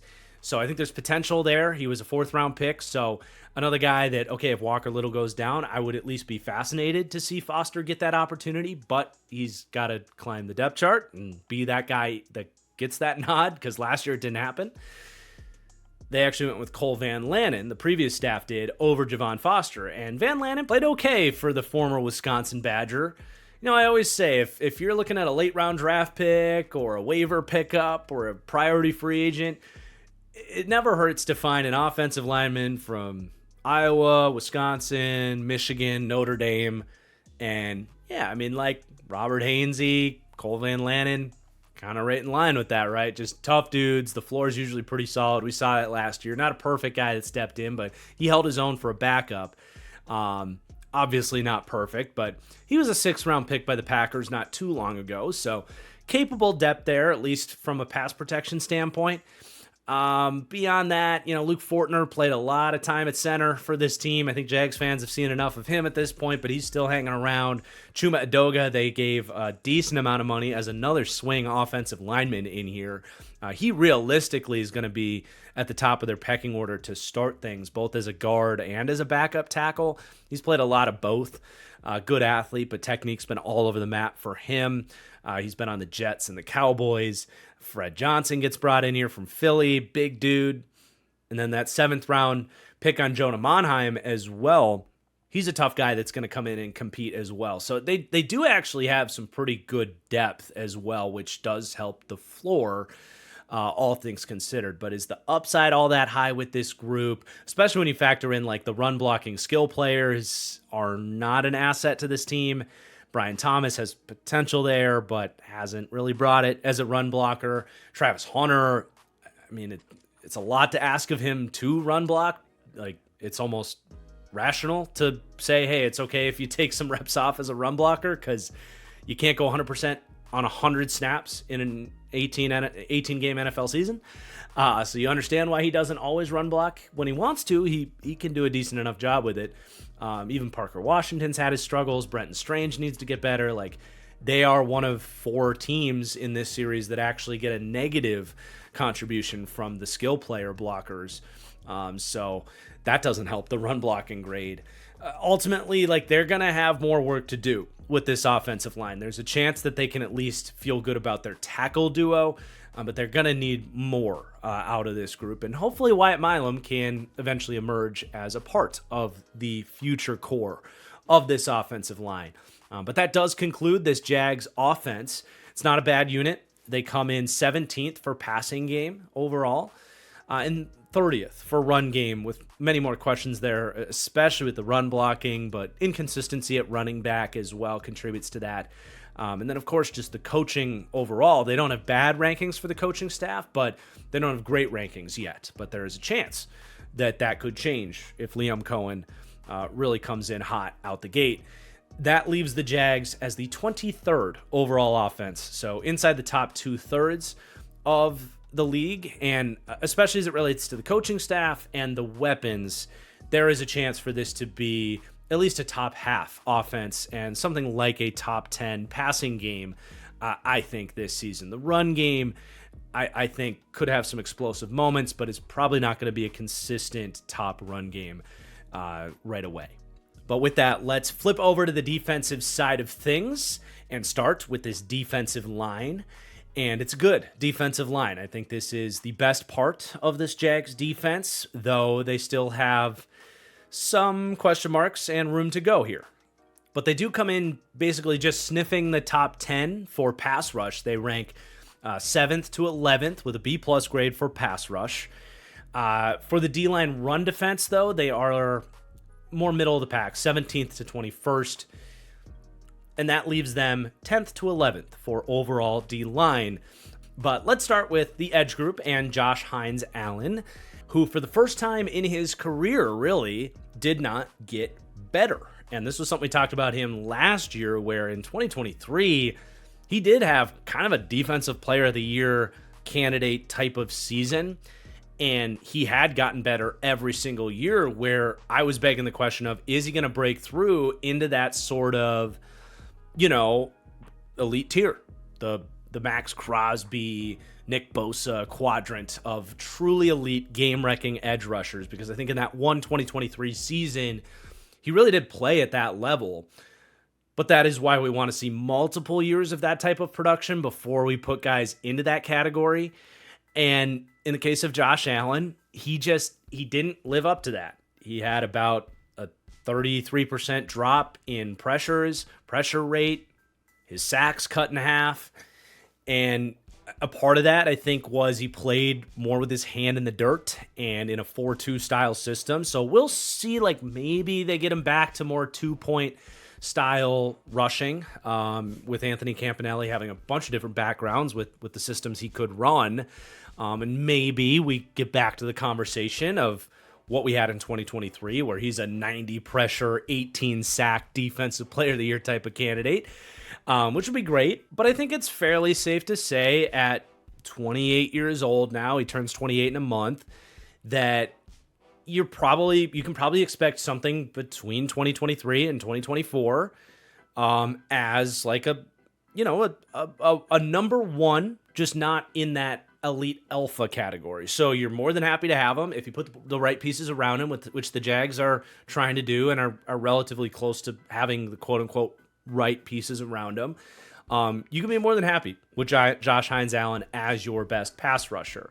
From a skill set perspective, incredibly athletic. I love that he's added the power element to his game that just wasn't always consistently there as a younger player, but that bull rush is a real threat. He's got speed to bend. He's awesome off of stunts, which I think Anthony Campanelli is going to run a lot of with him. He's awesome when they kind of jolt him inside on an ET stunt. So there's a lot of different ways he can win and be utilized. He's a good run defender as well. So it's just not really a bad word to say about Josh Hines Allen, other than he didn't take that final step into that top tier last season. And I probably wouldn't expect that to happen, though. If he can repeat those numbers from 2023, we can revisit the conversation after this year, maybe playing a little bit more stand-up edge as he's done throughout the course of his season. We'll see what they want to do with him there, right? But then we get to have the Trayvon Walker conversation, or we have to have the Trayvon Walker conversation. I have certainly gone at it with Jags fans about Trayvon Walker over the years, and I don't think that that's going to change. I just think there's a big gap between what Jags fans think about Trayvon Walker and how I view Trayvon Walker. Now, I do want to get this out of the way and say something very nice about Trayvon Walker. He did take a massive leap getting to put his hand in the dirt more often. He benefited from the switch to a 4-2 in a way that Josh Hines Allen necessarily didn't. But Trayvon Walker getting to play that hard defensive end, 5-tech a lot of the times, and just set that hard edge, fire off the ball, hands inside, stack peak shed. Like, he was always supposed to be an elite run defender coming out of Georgia. And frankly, he wasn't able to tap into that as much from a 2-point stance in the first couple years of his career. We saw that much more often in this last season. So I do want to give him credit. Like, he had my opinion on him has improved because I did see it much more often from a run defense standpoint last year. So he's at least up into that stud tier there, and he brings a lot more value to the team in that sense. So again, I just want to start with a positive note there on Trayvon Walker. But with that said, man, I just do not see him as the pass rusher that Jags fans think he is. And the lack of growth from him for the former number 1 overall pick, with, the book on him was raw, toolsy player, has got to improve his technique. The growth has been marginal to non-existent. And outside of one Colts game, week 5 this season, where I watched the tape and finally I'm like, hey, there he is. There's the number 1 overall pick with the crazy traits that can take over a game. He has by far the best game of his career this last season against the Colts, week 5. But then he just disappears again, really the rest of the season. So, like, the only thing I really feel better about Trayvon Walker is that I've at least seen it for a game, but why can't you replicate that even once throughout the course of the season? If I even saw that twice, I would feel better about him. But you still look back on the season, even with that Colts game, And I mean, how often do I say for a starting edge rusher, just someone that you want getting after the quarterback on the field in the NFL, you want to see a 10% pressure rate? Well, Trayvon Walker had exactly a 10% pressure rate. He had 56 pressures on 555 pass rush snaps. That is smack dab like adequate. His pass rush win percentage actually went down. He went from about 14% in 2023, which put him 41st, to just under 14% in 2024, which made him 45th in the NFL this year. Yes, he's able to get a couple cleanup sacks that get him just over the double-digit tally to get him, double-digit sacks for back-to-back seasons. And that's really what Jags fans are hanging their hat on. And I will give him credit.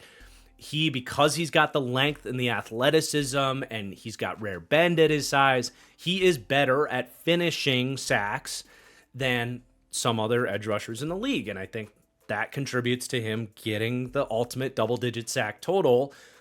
Even if a lot of it is cleanup work, he's able to finish some sacks that some guys can't. So I'll give him some credit there, but they are still cleanup sacks. And we are now heading into year 4. They obviously are going to pick up his 5th-year option or have picked up his 5th-year option. But I don't know, man. I think he's a good player. I think if you could put another guy into this defensive line, like they were hoping Eric Armstead would be, if Mason Smith can maybe take that step up, if you could have more of a real number 2 and make Trayvon Walker just this awesome run defender and kind of a cleanup artist and your third best pass rusher, that could be a good player for this defensive line. But unless we see more growth, I do think we're actually trending towards him becoming by far the most overpaid player in the league because he's got the leverage. He's the former number 1 overall pick. As we know, agents will bring those sack numbers to the table. And Jags fans love him. Jags fans will defend him to the death because he's their guy. And they don't want to hear all of these, peripheral stats that maybe tell you that he's not as good of a pass rusher as the total sack numbers tell you. Jags fans don't care, and they're not listening right now. It's everybody else watching this video that wants to hear this stuff. But I'm worried if I'm a Jags fan that the Jags are going to give him a 5-year, $120 million contract. Could be even more than that, frankly. I don't think he's worth that. I think he's probably a $12 to $13 million a year player. The 5th-year option's fine for one more year of control, but I had a take. I would shop Trayvon Walker right now. Someone would bet on him. You could get a lot for him. You could recoup some of those picks that you gave up to go get Travis Hunter. That's my take. Jags fans are going to hate me for it. And hey, I hope he takes that step forward this year and can more consistently impact games. Doesn't need to be exactly like he did in that Colts game because that was one of the more impressive, edge rush performances of the season. But get you at least more moments like that. They just don't really exist, man. You can very easily go through 3 Trayvon Walker games and not be moved by what he's doing as a pass rusher. It really is just a matter of if he connects on the bull rush or not. Because when he does connect, it's beautiful. But beyond that, there's just not enough pass rushing skill set being brought to the table from him right now. So that is where I'm at with Trayvon Walker. Take it or leave it. We will continue to evaluate him as we rose him up with the run defense side of things this year. And we'll see where this goes. I certainly am not really putting the up arrow on him at this point, though, because I think that jump really needed to come this year, and I just didn't see it personally. Not as a pass rusher.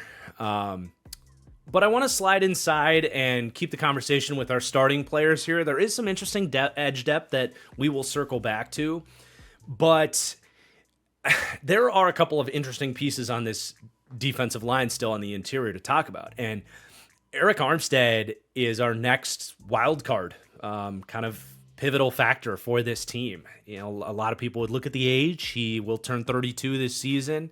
They'll look at the dip in production where his pressures and sacks were basically cut in half from what they were the year before in San Francisco, and just write it off as age regression and that's going to continue, and he's kind of getting phased out in Jacksonville.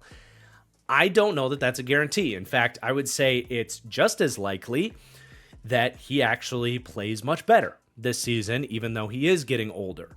It's not a guarantee, and that age is a risk here, and that's why this is a pivotal factor. This could go in either direction, but he is sliding back into an interior, more defensive tackle role where he has by far played his best football for the 49ers.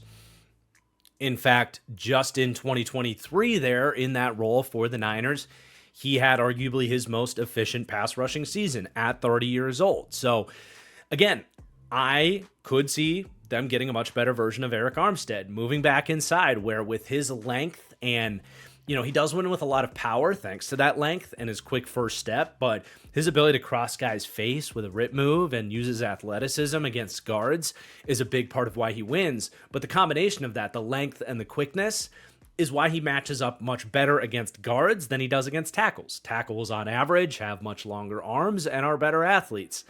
Arik Armstead going against guards, seeing shorter arms, quicker inside hands advantage, more pop from the bull rush, and oftentimes quicker feet than those guards he's going up against.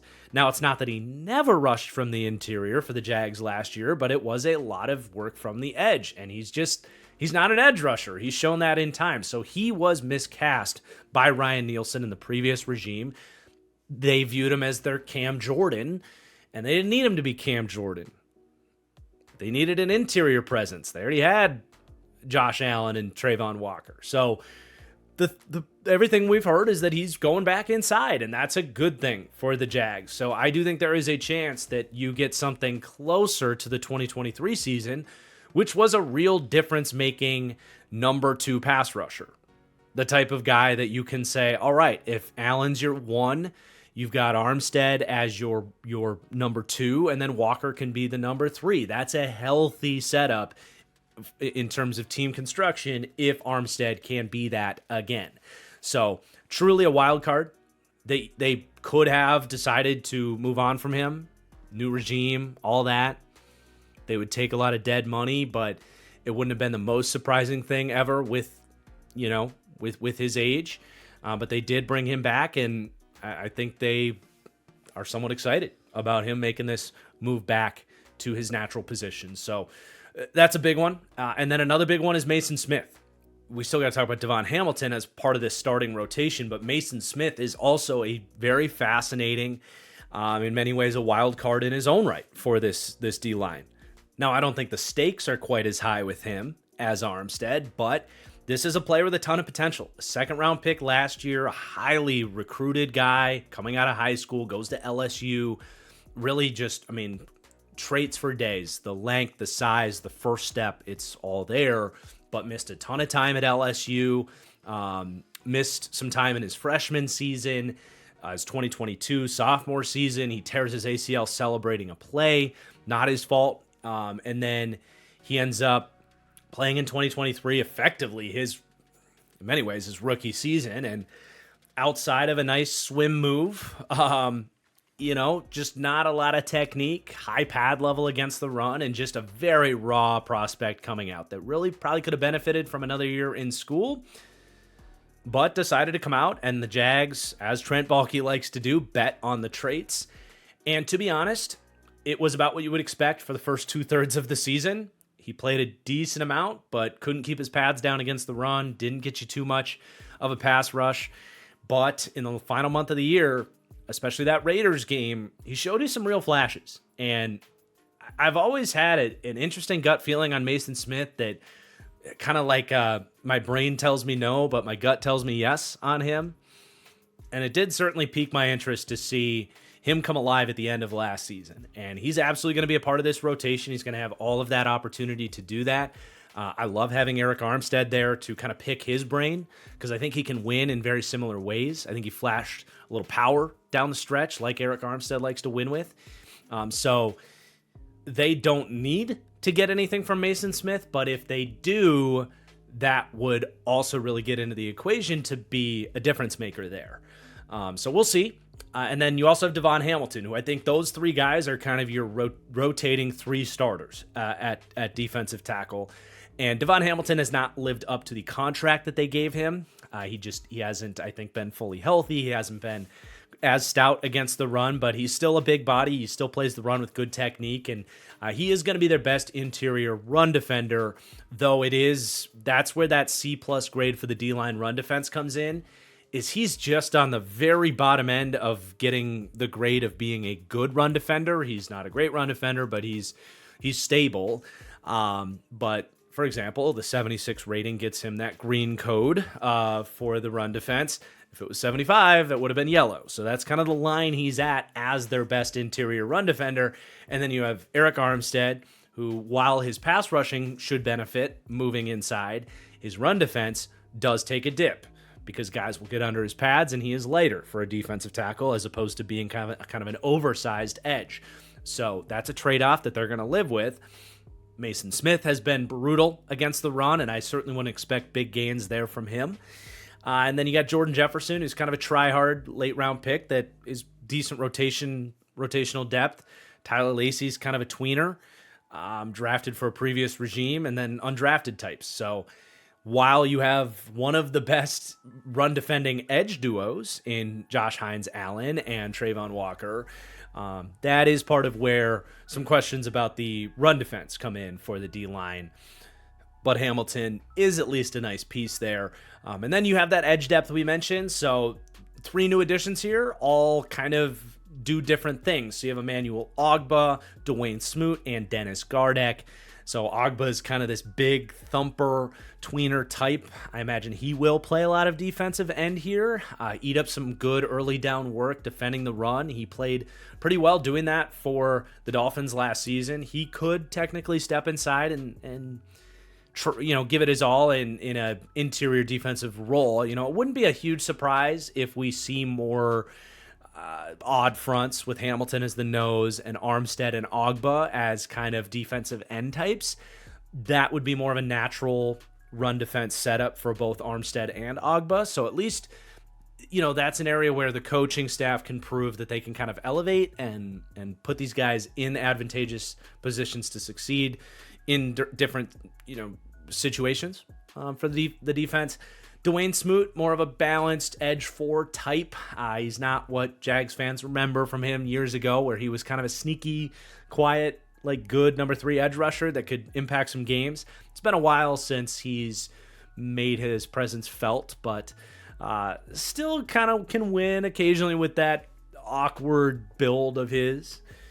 Can throw his size around against the run. And then Dennis Gardeck is kind of an undersized chess piece of a pass rusher. You can line him up off the edge, obviously, but maybe a little, pass rushing linebacker, mugged up over a center. He can maybe do some creative stuff, getting him on the field. But he's got a little bit of juice. He's got speed and bend around the corner for sure. And he's had some good games for the Cardinals. So that's a nice little pickup to get a little more juice in that edge group. You do still have Yasir Abdullah as well. He's been kind of a, oversized linebacker type that, he's just fallen into that tweener role and hasn't really carved out too much to get excited about with his time at the Jags so far. But we'll see. He's a good athlete. We'll see kind of where they want to use him. He damn well might just be a part of the linebacking group.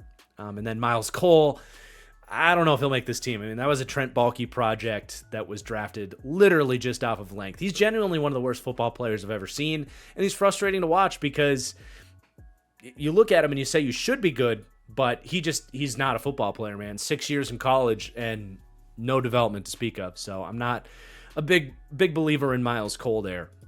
And he struggled when he did get on the field last year too. But yeah, there's your defensive line.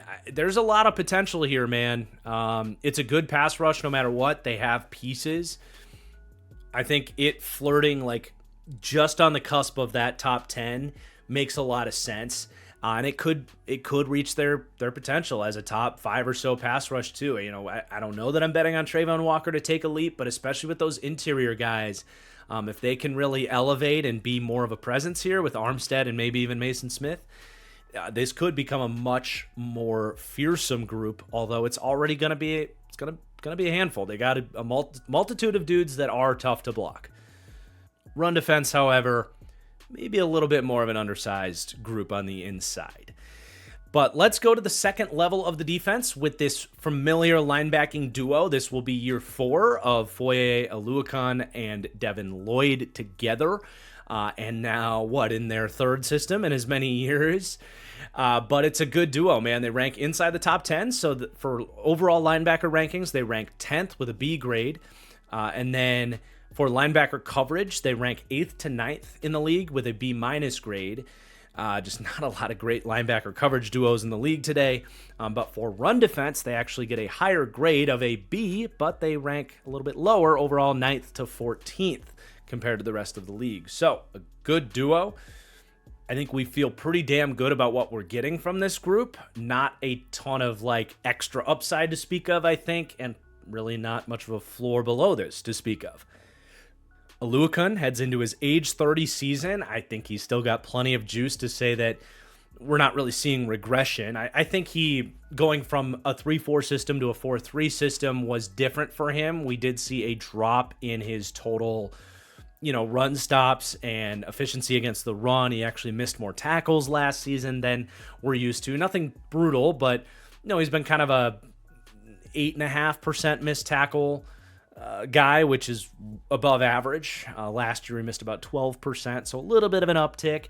Just a slight down year, I think, for Oluokun in what is, generally speaking, a really hard position that's bound for some volatility from year to year, especially when you're changing schemes like this. But, for a guy that is a little bit smaller, he's, to his credit, he has bulked up. I mean, when he was playing for the Falcons, he was 215 pounds.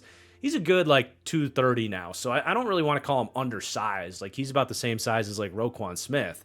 But he's not a big linebacker necessarily, but he's physical to take on blocks, but because he's got experience playing as an undersized guy. He's good at navigating blocks, flies to the ball, a lot of speed, a lot of aggressiveness. So he's a good run defender. And then the coverage side of things has always been a strength for him. He played more of a safety role at Yale. He's got the speed. He can turn and run with tight ends. He's got good zone IQ. I mean, he's pretty consistently gotten between 4 to 6 passes defended every year, which is really damn good. So just a really good, balanced kind of top 10 linebacker in Oluokun. And then next to him, you have Devin Lloyd, who's one of the better LB2s in the league. I think he's probably kind of stalled out for what he is, which is just a nice, stable hand in your linebacker room. I don't think he's the most dynamic player. He's not, to me, a difference-making linebacker. But he's a very steady tackler. He doesn't blow gap discipline or anything. He's honestly, I've soured on him just a little bit. I still like him, but I've soured on him a little bit because I'm realizing that he's got a lot of kind of Blake Martinez tendencies. Blake Martinez would always rack up tackles and really didn't miss a lot of tackles. But a big part of that is he just wasn't much of a risk taker against the run and kind of let the play come to him, found himself in advantageous situations to not miss tackles, and to not have negatively graded plays. And Devin Lloyd doesn't have a lot of negatively graded plays, but for example, he was 70th out of 91 eligible linebackers in average depth of tackle. And I think that works when you have an Oluokun next to him as the aggressive go-getter headhunter mentality. To have more of a conservative body next to him, I think works as a duo, being a nice complement to each other. If he was all on his own doing that, you would have some more problems. And then from a coverage perspective, I've just seen enough tape of him just getting torched at this point where I think he is a limited athlete. He does struggle to turn and run. He doesn't get the most range in coverage. He does have good zone IQ, and he can make some good plays when he's close enough to do so. But he has been pretty consistently over the years towards the top in yards allowed at linebacker. So I do think he's got his deficiencies as a player. But he is a nice LB2. And you may have noticed the Jags actually declined his 5th-year option. I think maybe a small part of that is his game has kind of stalled out a little bit, as we've described, as just a nice overall player. But I think they're also trying to get ahead of the linebacker market there and being smart about it. There's going to be a spike in the linebacker market here soon. But right now, I mean, a nice player of Devin Lloyd's caliber costs teams about somewhere between $9 and $12 million a year. And by declining that fifth-year option, they can get that done quicker before the contract spikes. I think that's probably what was going on there. Or there's a chance that they just don't like the tape and they don't like his play style with this new regime. That's also possible. I mean, Campanelli is a linebacker guy. He might want to bet on more athleticism there. But I think it's the former, where they're being smart about the contract. But if he had emerged as like some superstar Roquan Smith type of player, yeah, they probably would have picked up the fifth year because it would have been more budget responsible. But anyway, a really nice linebacker duo. No complaints. They have some depth as well. I liked what we saw from Ventrell Miller. He is the opposite of Devin Lloyd. Misses a lot of tackles. Not a ton of zone IQ to write home about. He's not a great athlete like Devin Lloyd isn't, but he is a heat-seeking missile go-getter mentality.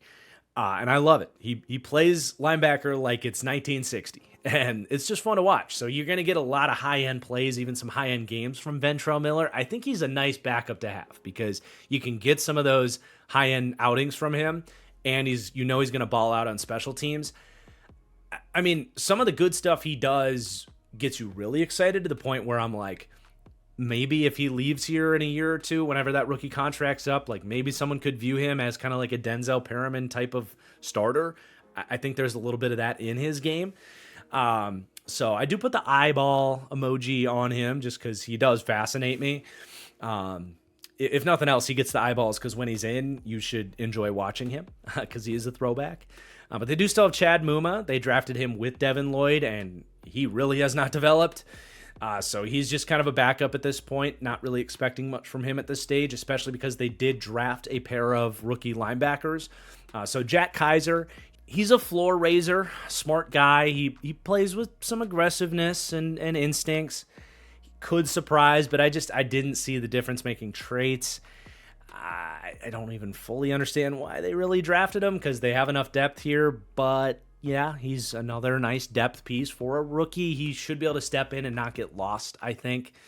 And then Jalen McLeod was an interesting guy. He played a lot of edge at Auburn, and he's fascinating to me. Like, I know we listed Yasir Abdullah on the D-line and Jalen McLeod as a linebacker, but those two guys are kind of two peas in a pod, guys that played edge in college, but are you a linebacker? Are you an on-ball linebacker? Are you an edge rusher straight up? We'll have to just kind of wait and see what they want to do with him. He didn't really have the run diagnostics to project as, to at least have a fair to good projection as an off-ball linebacker. But when he was on the ball as kind of an edge rusher, he was good at getting off of blocks. So like the raw block shedding ability is pretty good for him. So there's something to work with there for Anthony Campanelli, good linebackers coach to maybe mold into something. But I would just say it is one of the more balanced and even deeper linebacker rooms that we will see. I don't really have anything bad to say about it other than, you maybe don't have that like true difference-making ability from this group to get you up in the top 5, but yeah, still top 10 and a good unit for this defense. And then we have this Jags secondary, which is really all over the map. This is a hard unit to kind of project for a variety of reasons. Number one, of course, is how much does Travis Hunter play here and how good is Travis Hunter when he does play? And let's just start with Travis Hunter because that's the fun conversation to have here. And by the way, the Jags rank, I think this is our third straight deep dive in a row with the secondary in this same tier that ranks 14th to 20th with a B- grade. All units that, like, if things go right, you might sneak into the top 10, but if a thing or two goes wrong, you're probably more of a bottom third secondary. And I think that's right on par for this unit. But yeah, Travis Hunter, I will say this. I like his cornerback tape. I really do. I'm certainly not as sure that he's going to step in and be an impact player at that position as I kind of am with him as a wide receiver. I think his wide receiver tape, he graded out higher for me as a wide receiver than he would as a corner. Now, he's still very fascinating as a corner and still has tremendous upside there. But I do think his tape showed a corner that got beat probably more than he got credit for. Not to make this a negative conversation, but because of that ball hawk mentality, he loved to kind of cheat up, and there was a lot of times on tape where receivers would just run over his head, and quarterbacks at the college level weren't either looking or looked off of him too quickly because he's Travis Hunter and he's scary. But he got away with that a lot. And NFL quarterbacks will make him pay if he's doing that. So you got to make sure you're not just letting NFL wide receivers run over the top of you because you're looking to ball hawk. And he was able to get by off his athleticism as a corner. I think in terms of the press technique, anticipating things with his footwork, and really staying on top of receivers' breaks, even at the level of competition he faced, you would see a lot of times receivers would create early separation on him because he wasn't really up to snuff on all of the footwork, and he had the great recovery ability to make up for it a lot of times. But if the opposing offense was playing with proper NFL level timing and anticipation, you would be able to attack Travis Hunter. So those are the downsides. Those are what leads me to say, like, he's probably got a little bit more to clean up as a corner than he does as a wide receiver, and he might not be this great corner out the gate. I think that's fair, but like I said, there's tremendous upside here. If he can clean up some of that technique and be a little bit more sticky in coverage, he's got all the physical tools to be more of a lockdown cover corner. He's got the speed. He has really fluid hips. He does have great foot speed when he deploys it appropriately. I think we see that much more often, the agility side of things, when he's able to dictate as a wide receiver. Dictate the action as opposed to reacting. But again, that's all technique to access that foot speed through anticipation. The traits are there. And then, dude, the ball skills. I mean, we praised him as having elite ball skills for a wide receiver. You literally just take that and apply it to a corner. That's a conversation we probably will never have for a corner ever again. So to have a corner that not just will consistently catch the football, but can legit like moss receivers, like he's going to be the better ball winner than half of the guys he's going up against. And that's a huge advantage. He also is a really smart player. I think his zone IQ is pretty damn good. I do. And I think he has the understanding of routes and what receivers are trying to do to him. He is a guy that is in the lab, like watching film, like he will anticipate play calls and jump stuff and know the quarterback's tendencies. And like as a zone corner who is going to get to play a lot of cover 4 in this system, he's got like just crazy ability there. So if he can clean up some of the technical aspects of the position, the sky is the absolute limit. And he, of course, gets that wild card icon on this side of the ball as well, because if he can be an impact out the gate as a like number one corner, and if it turns out like we were underselling what it means to take a corner with these ball skills and drop him onto an NFL field, if it turns out he's legit going to be like a 10 interception a year player, which I don't think is impossible for him. That's like think of the year Trayvon Diggs had, where he was, I don't remember if he won Defensive Player of the Year, but that individual year, he transformed that Cowboys defense because turnovers are king. So if he's a guy that's just going to get you more turnovers than everybody else, like, I'm not going to say it doesn't matter how good of a cover player you are, but you're at least bringing game-changing plays to the table every other week. Like, there's a chance that's just what Travis Hunter is. So the sky's the limit for him on the defensive side of the ball, but there are some things to clean up. And kind of like we talked about with his run blocking, that applies to the run defense side of things too. Now, I don't want to just straight up call him a bad run defender and a bad tackler, because when it was critical situations and they needed him to defend the run, he showed that he would, and he has the size to do it. But it's very clear, like, and I honestly, I would say rightfully so, and I'm okay with it with Travis Hunter, but it is part of the evaluation with him being out there. Like, he's going to take plays off when he sees it's a run, and there are plays too where someone else catches the football and he's maybe in an area where he could go get himself in a position, have those hustle plays as a corner to seal plays up. There are times in that Colorado secondary where, okay, maybe a receiver catches an in-breaker, breaks off a tackle from the safety. Travis Hunter is the closest defender, and the receiver either gets an extra 15 yards out of the play because Travis Hunter has to react and eventually can chase him down, or he just waits till someone else does it. So there's a downside to him on a run defense side of things. But like I said, when he wants to defend the run, he will. But I don't think it's reasonable to expect him to do that every single snap.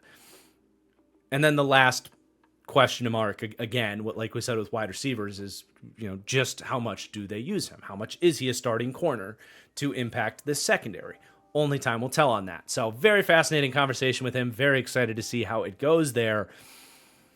But fortunately, they do have some other corners here. They don't have to just depend on him to be a superstar right away. They do still have Tyson Campbell, who at the time of his contract, I think became the highest paid corner in the NFL. Not anymore. I think his contract is now more appropriate for the type of player he is, whereas at the time it was more sticker shock.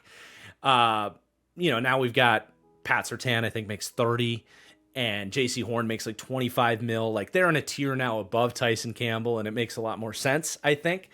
They were more getting ahead of the market there. Campbell is, I think, a low-end number one, and maybe should even realistically be a number two, which there's a chance that now he can fall into that role with Travis Hunter. He's a very technically sound corner. He's not the craziest athlete. He doesn't have the spectacular ball skills necessarily. He's physical against the run. And unfortunately, he's missed a lot of time. Again, last year, he missed the first third of the season, came back, played pretty solid football. But he's only played a full season once, and that was 2022. He missed about half the year last year as well, and missed some time in his rookie season. So he is an injury-prone corner. There's a lot of injury-prone corners in the league. Unfortunately, Tyson Campbell is one of them. So counting on him to be there every single game is a bit of a tough ask. So between him and Travis Hunter, the Jags, I would say, have a higher likelihood of having to get into their depth than other teams. So that's where Jarrian Jones comes in. Jones, this is fascinating because he played really well in his rookie season as a slot corner, but they obviously brought in Jordan Lewis to be their slot corner. We'll get to Jordan Lewis, but I'm more focused on the outside corner group because that's where there's more of these, I don't know if I want to call them question marks, but opportunities for guys to have to play at the outside corner spot. So Jarrian Jones, I think, will be the de facto CB3 or the first guy to get the outside corner opportunity, whether it's Travis Hunter gets a drive off or Tyson Campbell is coming off the field for injury. And it's hard to know exactly how he's going to play as an outside corner. I would love to just put the up arrow on him. But I think his game is much more effective from the slot, where he's a quick twitch guy. He's a little bit smaller. He played some outside corner at Florida State. It wasn't amazing. I think he was much better when he played in the slot, and he got to play in the slot in his rookie season for the Jags, and he made a lot of plays for them. He had some coverage gaffes, as most young corners will have, but showed a lot of promise as a slot corner. And if they would have rolled with him as that slot corner, I think you would feel pretty damn good about him emerging as a stable force there. But kicking him outside more, just a lot of question marks if he can handle it. He's played it going back to Florida State. I don't know that he necessarily fits that role. Maybe he is just tough and instinctive enough to make it work. But that is the reason for the up and down yellow arrow. There's a chance he steps outside and you aren't as excited about him compared to what he did in his rookie season. I will say one more thing on Jarrian Jones. He can be a benefit to this defense with Hunter and Campbell healthy, given his instinctive ball skills that he has. He really stands out in that way to kind of read the quarterback's eyes and make a beeline for the ball and change the game with a big pick. Him in that kind of dime back lurking role, I love to call it the PJ Williams role in those old Saints defenses, where he played a bunch as that just sixth defensive back, where it's not so much about coverage stickiness as it is just coming in, playing a hook zone and trying to make a play. That role kind of screams Jarrian Jones. So if everybody's healthy, they could find a way to get him out there in dime packages, and he could also provide some unique, ball hawking ability. So between Hunter and Jones, like, you got to be careful with that football. Those guys are going to be looking for those interception opportunities for sure. But they do have one more guy that can play, Monteric Brown. It's nothing special. He's not a great athlete. He's going to have his good games. He's going to have his okay games. I don't know if he's ever had like a great game. Probably some better than others, but he's a physical corner. I think he's fine as a CB4. If you have to play him for a game, you could do much worse than him as depth for someone that has got a lot of experience at this point. So they do have some options for sure if they're going to have to count on those guys. So that counts for something for sure. And we'll just rip through the rest of the cornerback depth. DeAndre Prince was a day 3 gamble in last year's draft on, size, speed out of the SEC. There's worse ways to spend your 5th round draft pick many times. And he played 100 snaps last year. The numbers on him actually aren't bad. So you never know with these types of players. You also got Christian Braswell, was a 6th round pick in 2023. Hasn't shown this team too much. Zach McPherson, who started with the Eagles, I want to say, a couple of undrafted players. So, it's NFL cornerback depth at that point. But we do have to talk about Jordan Lewis, who's going to be penciled in as the slot corner here. He's had some experience playing outside too, so there's still some flexibility. Maybe if there's injuries, maybe they do think Jerry Jones is the slot and Lewis can play outside. But Lewis has certainly had his best tape as a slot corner.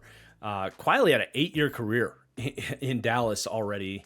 I remember when he came out, 3rd round pick out of Michigan, like, I liked him. So time flies, man. But he has been a very streaky player for Dallas, but you do kind of know what you're getting from him. Maybe not necessarily week to week. You're going to get some hot games and some cold games. He's a twitchy player. He's a risk taker. And he can find himself out of position at times, no doubt. But usually you're going to look back on the season, and he had a pretty nice season for a slot corner and makes some plays against the run. He loves to play physical, but, like, there are games where he misses tackles, blows coverages. Like, get ready for some bit of a roller coaster on Jordan Lewis. I think Cowboys fans will tell you that. He did have his best year last year, though, so maybe he's cleaning up some of those inconsistency issues at his age. He can still move for sure, so I like the signing overall.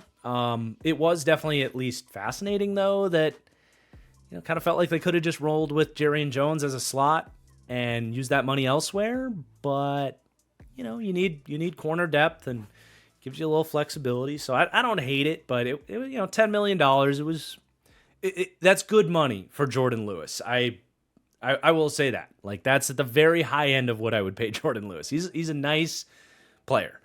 But nothing special. Then you go to the safety group, and look, you can shelter your safeties.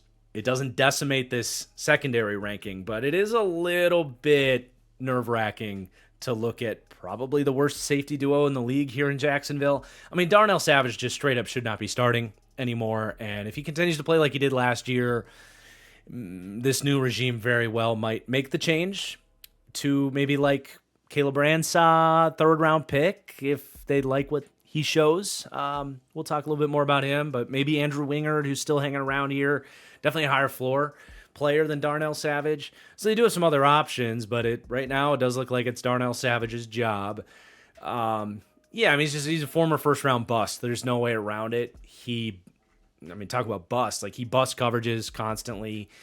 Doesn't make as many plays as he should for his athleticism. He's a really bad run defender, bad tackler, inconsistent across the board. Like I said, I would anticipate he loses this job at some point, but right now he is slated as the starter after Trent Baalke paid him last year for some godforsaken reason. But then you have Eric Murray, who they did bring in on a somewhat similar contract to what Savage got last year, so starter money.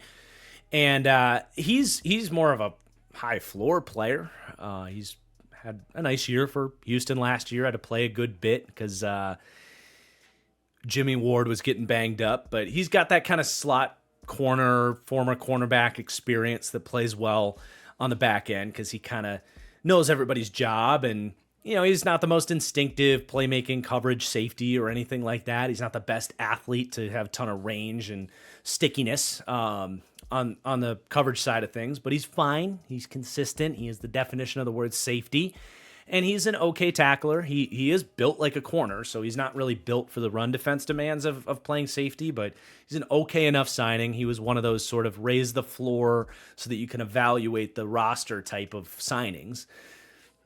But you're not expecting some breakout season from Eric Murray at 30 years old. 31, actually. I don't think that's crazy to say. But yeah, I mean, we talked about some of this depth, but Antonio Johnson is still fascinating to me. He really struggled from a coverage angle last year, but he was really good in run defense and as a tackler. So he could be someone they turn to give another opportunity to see if, someone that played a lot of slot corner in college, and even in his first year in Jacksonville, he spent a lot of time as kind of a slot. So still kind of learning the safety position. Might be worth giving another go if you bench Savage. But he was getting burnt a lot, so maybe not. You know what you have in Andrew Wingard. He might not even make the team because they drafted a couple guys here. Caleb Bransaw, crazy athlete, pretty poor tape in my opinion. Not the kind of guy I would have loved in the third round. I get betting on traits, but certainly lacked the anticipation side of things, and you just didn't see him tap into his athleticism on his college tape, other than like when he was playing keep up. You did see the speed and the way he can kind of move, like you see the agility and stuff, but he tested really, really well. He earned himself some money with his testing numbers, and the Jags wanted to bet on it. So we'll see. I don't know. I just wanted to see something on tape that got me excited about him, given the testing, and it just didn't flash for me. And then Rayon Lane, he player out of Navy. He plays hard. He'll probably just be a special teamer, frankly. But he's got some length and some hits on tape that get you excited. And then Daniel Thomas is still here too. I don't know if I'd fully dismiss Daniel Thomas. They never really gave him an opportunity. He's not a great athlete and coverage player, but he loves to hit. So, there's going to be opportunities to compete in this safety room. So really any of these guys could technically break through, but that's a safety room that I imagine, outside of Caleb Bransaw, surprising, and maybe Antonio Johnson breaks through. But for the most part, that's a safety group that's probably a problem for James Gladstone in future drafts to try to get a little bit more juice and talent on the back end there. So I would say the safeties drag this coverage group down a little bit on top of some of those questions with corner that we discussed, and probably limit their upside from being crazy high. Like I think it could be a top 10 secondary if Campbell could stay healthy and Hunter's a complete monster, but probably not much more than like 9th or 10th, right? But that is the last group for this defense that we can wrap up. So Jags fans, you were the 31st defense last year. I've got you 26th heading into the year this year. So it's a good starting point. They came out 20th for pass defense, so a little bit better there. 26th for run defense. Ultimately, it's a group that maybe can be good enough if the coaching surprises us and some of these question marks go in the right direction. It's a group that maybe could be good enough if this offense takes a step forward for this overall Jags team to surprise this year. I think this team does have that potential. It's a volatile team, right? There's a lot of different holes and areas of this team that are going to need to be addressed in future seasons one way or another, but there are some serious upside aspects of this team. And we'll review some of those strengths and weaknesses in just a second, but we do got to talk special teams first real quick. So the Jags come out fantastic on special teams, 7th overall. Cam Little was awesome as a rookie kicker, outside of a shocking fall off, which it does happen at times. We remember Evan McPherson for the Bengals looked like the next Justin Tucker, at least on the field, and then just fell off the next year. So you never know. Kickers are bizarre. That's why special teams in general just doesn't carry a ton of weight in these rankings, because it can go in the complete opposite direction at any moment. But Logan Cook has been a phenomenal punter. He's one of the best punters in the league. So they came out 3rd ranking for punter, 9th for kicker.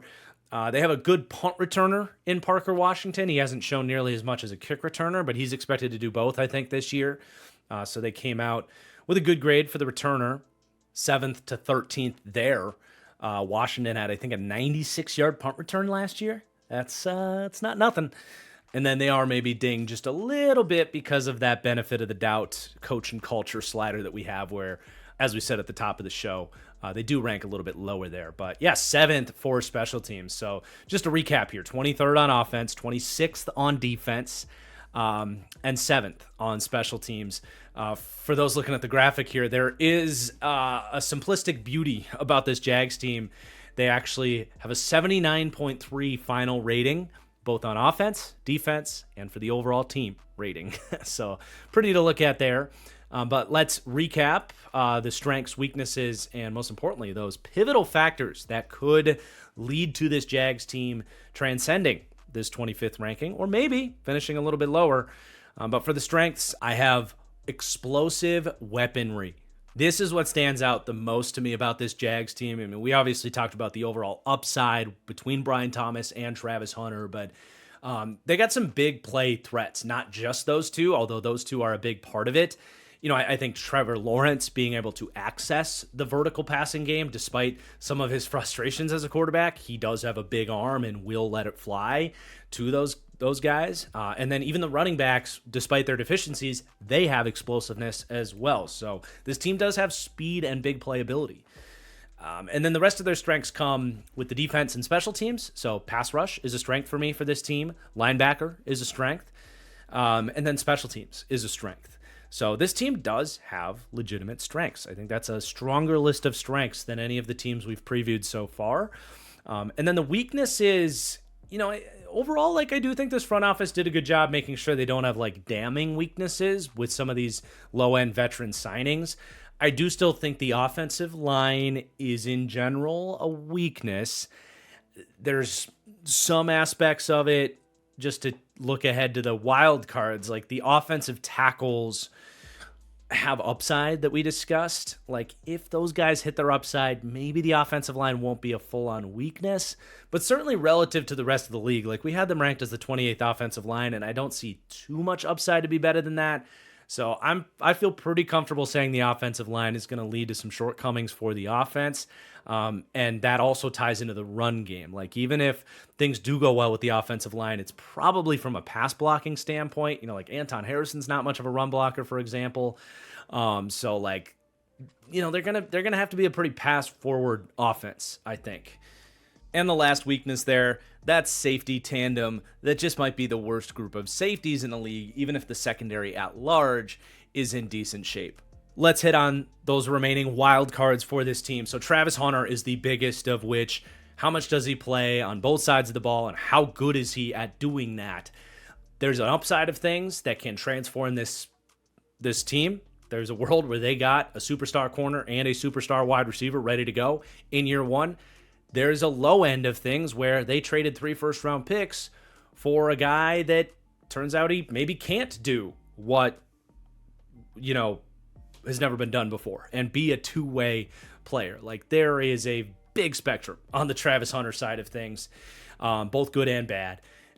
The coaching is a huge wild card for this team. They obviously come in with pretty low rankings, and how can they not? Like none of these guys have really proven anything from a coaching standpoint, but they're going to have an opportunity to do that this year. And if they are better schemers on the offensive and defensive side of the ball, they will end up performing better than I had them ranking this year. It's just the math of it all.